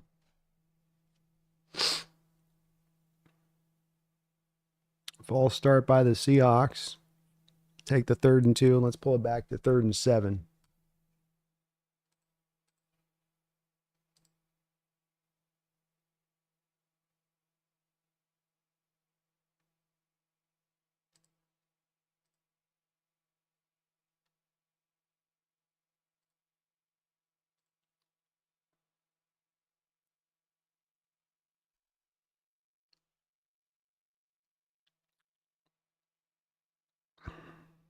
No doubt to 4-down territory here for the Hawks on the 37-yard line in San Francisco territory. Geno drops back to throw. Little bubble screen here to Kenneth Walker. Walker bouncing his way around here, and he's going to get a first down. 3 minutes and 32 seconds left in this football game. Hawks do have all 3 of their timeouts. Would love to get this in, though, quickly if they can.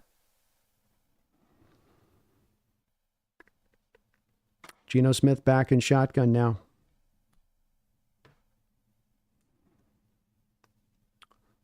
Going to look, fires this to Tyler Lockett. Lockett gets down. Another first down catch there for 12 yards.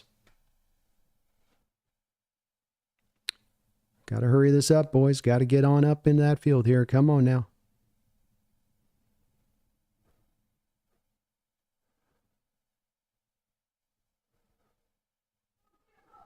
Yeah, Geno had Walker there deep if he looked. Geno just didn't look to Walker there in the deep route. 1st and 10, empty look here for Seattle. Looks like almost another false start. Didn't get called here. Back to Kenneth Walker. Walker taken down the ground there after only gaining about 3 or 4 yards. Clock continues to roll.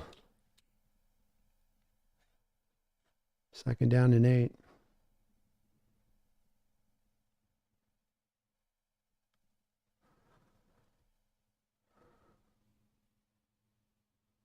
Geno dropping back to throw. Comes back down to Walker. Walker moving around, trying to get the first here, and he's going to get the first down. Clock will continue to roll here. Let's see if Seattle can get a snap off here before the 2-minute warning. This will be 1st and goal for your Seattle Seahawks here.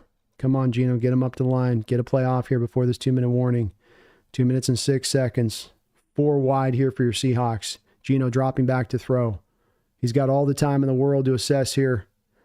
Lockett in the back of the end zone just couldn't quite reel it in. He had it in his hands. Good throw there, it looked like, by Geno Smith. Tyler just couldn't pull it in the back of the end zone. Geno had to throw some extra mustard sauce on that sucker, and just enough to kind of push it through there at the end on that. 2nd down and goal, and that will take us to the 2-minute warning for the Seahawks.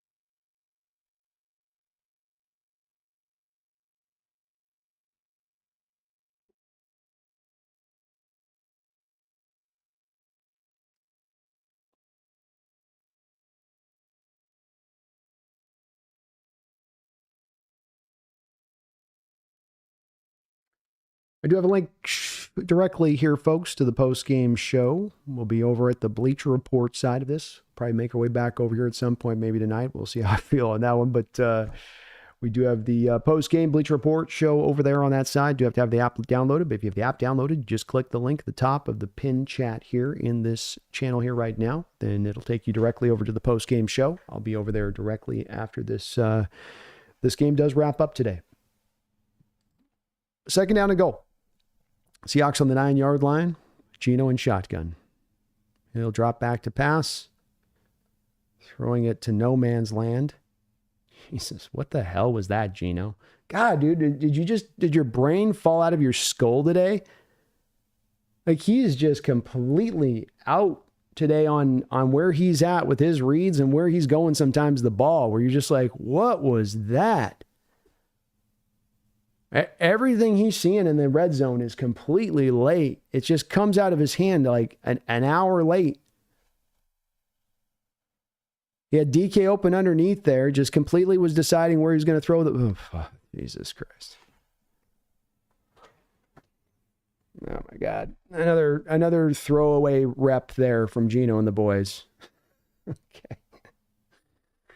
Woo!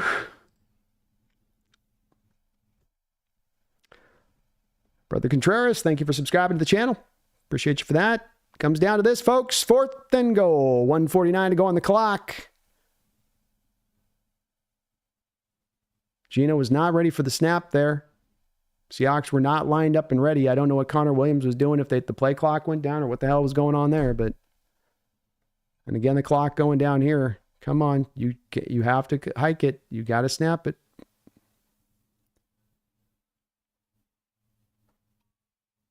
Touchdown, Seahawks. Tyler Lockett makes the catch. You still got a chance.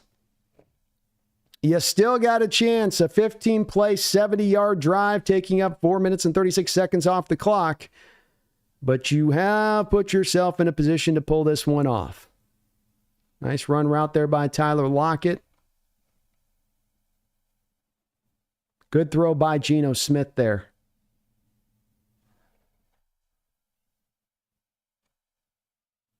Myers comes out with the kick. All right, so here's your situation. You have 3 timeouts. You do not need to onside kick this. If you can get a stop, you can get the ball back, you can give yourself a chance. But you don't have any room for error.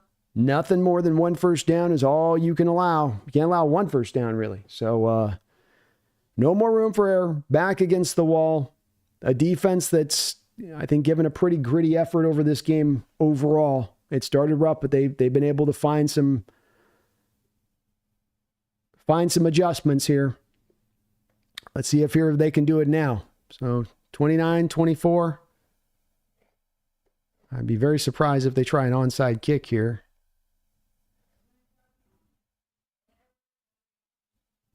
There's such a low degree of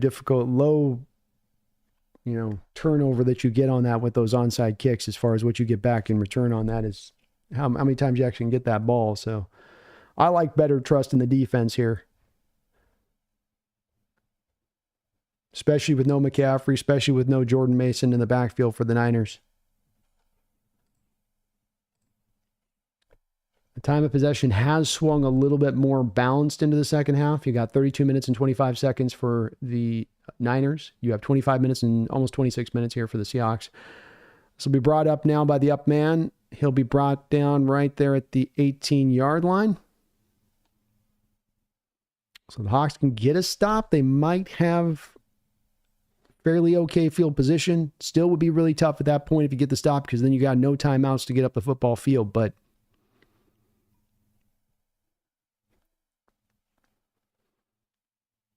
let's see what they can do.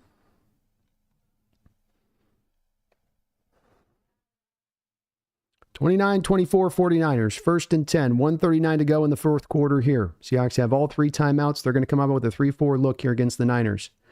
Love sneaking down now near the line of scrimmage here. Oh, my God. Garendo busts it out for a big play. He's down the football field, and he's going to score or get down to the 1 where he will be brought down there, and that is going to be game over for your Seattle Seahawks. Wow.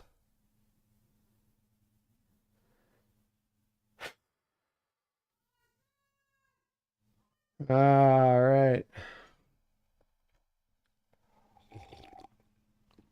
Draymond Jones, Jaron Reed, you're going over their side. Hankins over there.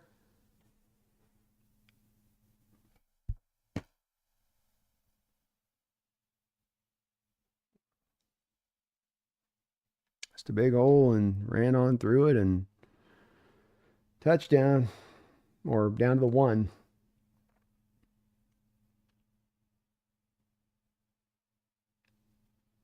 So Niners will come out in the victory formation here, folks. I will be going over to the Bleacher Report as soon as this game hits double, triple zero. I'll be going directly over to that Bleacher Report. If you could for me, please, I would appreciate it. You guys jump over there with me and watch with me as we do it. I'd really love that. It helps me continue to be able to get this gig, which I'd love to continue to do. Niners are going to hand the ball off here and drop down right there. So 2nd and goal now. Seahawks will call a timeout there first. Thank you to everybody who put a donation in the chat today. You guys, this is a tough game, but you guys still showed a lot of support and love to the channel on the donation front of it, and I thank you guys for that.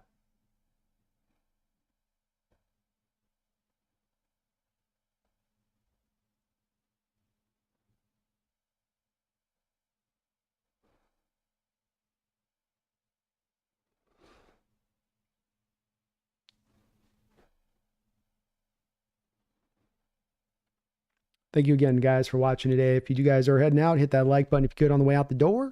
Appreciate it. Maybe sub up if you get the chance to, as Austin Leopard has, his brother Contreras has. Thank you guys for jumping aboard the Hawks Nest today.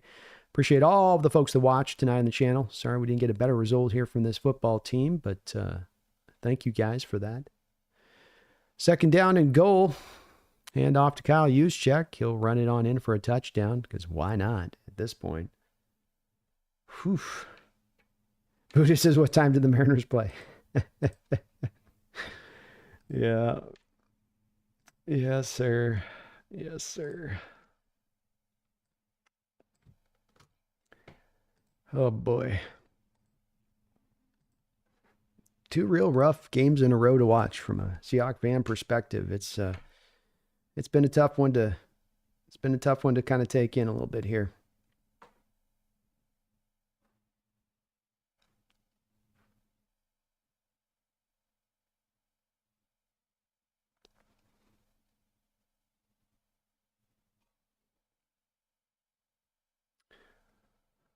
$35-24 Niners. 36-24 after the extra point. Still 1:17 to go in this football game.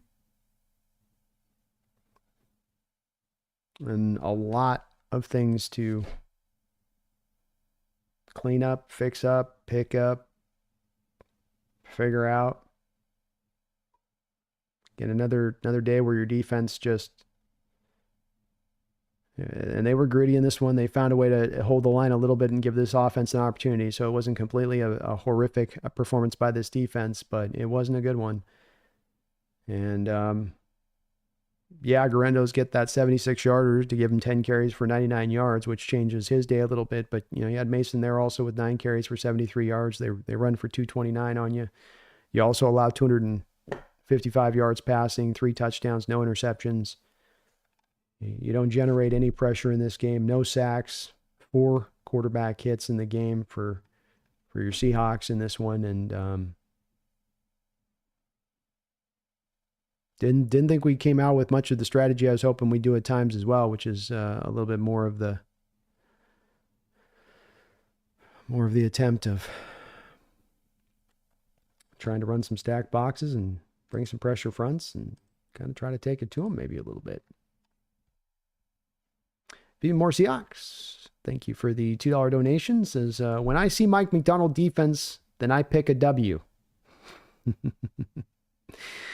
Christian with the $2 donation. He says, Draymond is a bust. And indeed, Christian saw what I saw on the last play there on that run, which it's to Draymond's side. He's supposed to be your power edge. He's supposed to be setting a hard edge. He's supposed to be a bigger defensive end out there. And instead, you know, he's...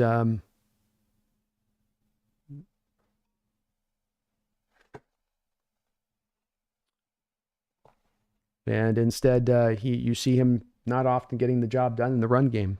Saw it from him last week too, Christian, to your point last week in the game against the Giants, where it's supposed to be what he's bringing to the table here, and he's not bringing it. And yeah, for the money you're spending right now, it's going to be an easy decision to get to the end of the season if he's going to continue to play like this to cut him and save that money on him. MJ Seahawks says, F the Niners. Bush League. Yeah, F the Niners. They got us today, but F them yet nonetheless. Gino dropping back to throw, rolls out here with 58 seconds. Michael Orn, thank you for the $5 donation. The Seahawks look exhausted. They played 3 games in the last 17 days. They will have 10 days of rest. It's actually, Michael, even worse than that. So it's 3 games in 11 days. So I think it's a part that we haven't talked a lot about, but certainly a part that, is... It's not an excuse. It's hard to play 3 games in 11 days, and especially against as a tough of an opponent as you had today in the Niners. And I won't throw it all to that. You could have made this so much easier on this by not shooting yourself in the foot and self-inflicted wounds. But I think it's a good point to this, is that the team definitely is gassed out a bit with this, where they're at on the schedule on this. So that's also a part of this puzzle, no doubt about it, Michael, to your point on that. Appreciate you for that donation, and a great point on your part. Also yours, MJ Seahawk, with the F the Niners. Always F the Niners, man. F them Niners. I appreciate you guys. We got a 4th and 10 for the Hawks. 51 seconds to go in this football game as we wait for this to count on down. Gino dropping back to throw. He'll toss this to Noah Fant. Fant will get the first down and out of bounds.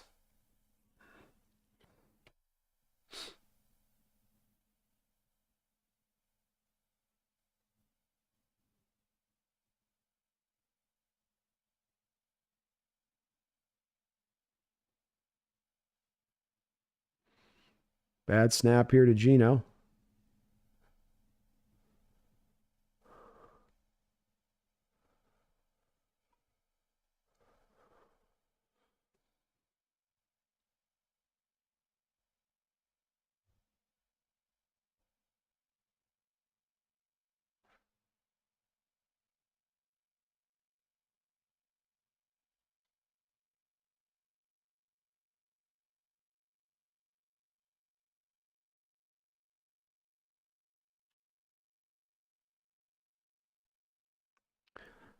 First and 15 for Geno Smith here. 45 seconds to go.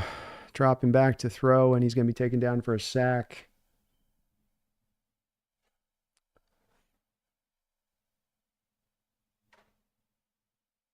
Please do, folks, hit that like button if you could for me. Silas, thank you for the $5 donation. Mike isn't who we thought he was. No more excuses. That call on first down, sending everyone and leaving the back end open. Game on the line. What the F? Well, I think there's definitely some sentiment out there from some fans on there of not being as happy with McDonald that are in the same camp as you are on this, Silas. To your point, it's discouraging to watch. You'd be a little bit, taking these kind of losses a bit on your heels, and you're just running these 4-man fronts and a lot of soft zone, and the zone's still getting beat, and you're running the soft zone, which should be limiting big plays, yet you're also still giving big plays up in the passing game. It is, discouraging is the way to put it, I guess, from my perspective to what you're saying on that.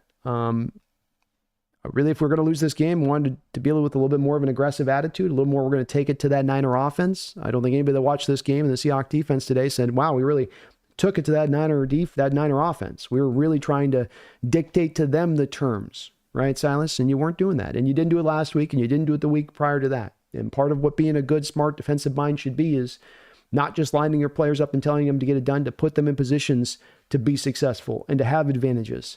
And over the past 3 games, Mike's not done that. And we'll see if he can do that over the course of this year. But it has been a surprising part of adding McDonald here to not see him trying to win in the way he won as a Ravens defensive coordinator.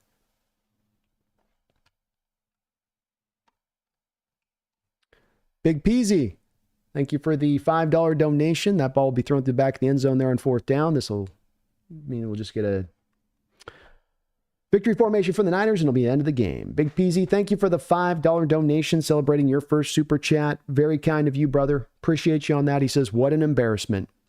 Embarrassment is right, and it's 3 straight weeks of being embarrassed. 2 of them on national TV. The season is not a season where we're ready to compete. And that's just the bottom line, brass tacks, fact of the matter here. There's no way around it. It sucks. The team has got a lot of talent. There could be an argument to be made that they should be better than this. But you are what you are in watching these last 3 games, and they have been embarrassing performances, to your point, Big Peasy. They have been embarrassing performances. All right, that'll finish us up here tonight on the Hawks Nest with the live stream show. We will be probably back with some post-game discussion, but I will be immediately going over to the Bleacher Report. The Bleacher Report right there, right now, over there on that side. Download the app. If you click right now at the top of the chat, I have it pinned to the Bleacher Report. Go to that link. And I will be right over there in about 3 minutes. Jordan's going to finish it up with a couple of last-minute donations, folks. Hold off on any more donations on this because I do have to leave, so I don't want to lose one of your guys' donation coming through because I got to go directly over to the Bleacher Report directly after the game. That's the agreement with them on this. So, sorry, I can't get through a lot of these on these, but Jordan didn't like the game plan on defense, but the team did look ready to go. Just was sloppy. Jordan, it was very sloppy. Teams playing their 3rd game in 11 nights. Maybe some of that's a bit of an indictment of that, but they were sloppy. It was a rough game to watch on that side of it. They fought hard as they fought hard all throughout this year, but just too many self-inflicted wounds, too many self-inflicted mistakes, too many things the coaches are doing that's not quite getting the players in that position to really be successful at times, especially defensively speaking. But you were in it. You had a chance. At is the gamer. Thank you for the $2 donations. Is all I wanted to do is beat the Niners, man. I wanted to. We just cannot get their number. They've got our number. We have not been able to get on top of this. So many bad losses to them recently, and we just cannot seem to slide to the other side of it. It's tough, brutal to watch. Maybe we can eventually find an answer here. But man, it's been a tough run of games here against this Niner team, as they have just handled this every which way but loose. And we just don't seem to have any answers whatsoever in how to deal with them. Shanahan has our number and has it in full. So I'll be over on the Bleacher Report. Please click there, download the app, click at the top of the chat here. It'll take you directly to the Bleacher Report. We'll be back for some post-game discussion in about an hour from now. But don't faint. Hopefully we'll come back here soon. Still 3-3, still with a lot of this season left to go, but hard not to feel a little bit down on the back of this loss, as this was a tough one to swallow and a tough game to watch, the third one in a row. I'm over the Bleacher Report. Join me over there. Be back here soon. Thank you for watching. Even after a tough loss like this, though, please don't you forget, go Hawks.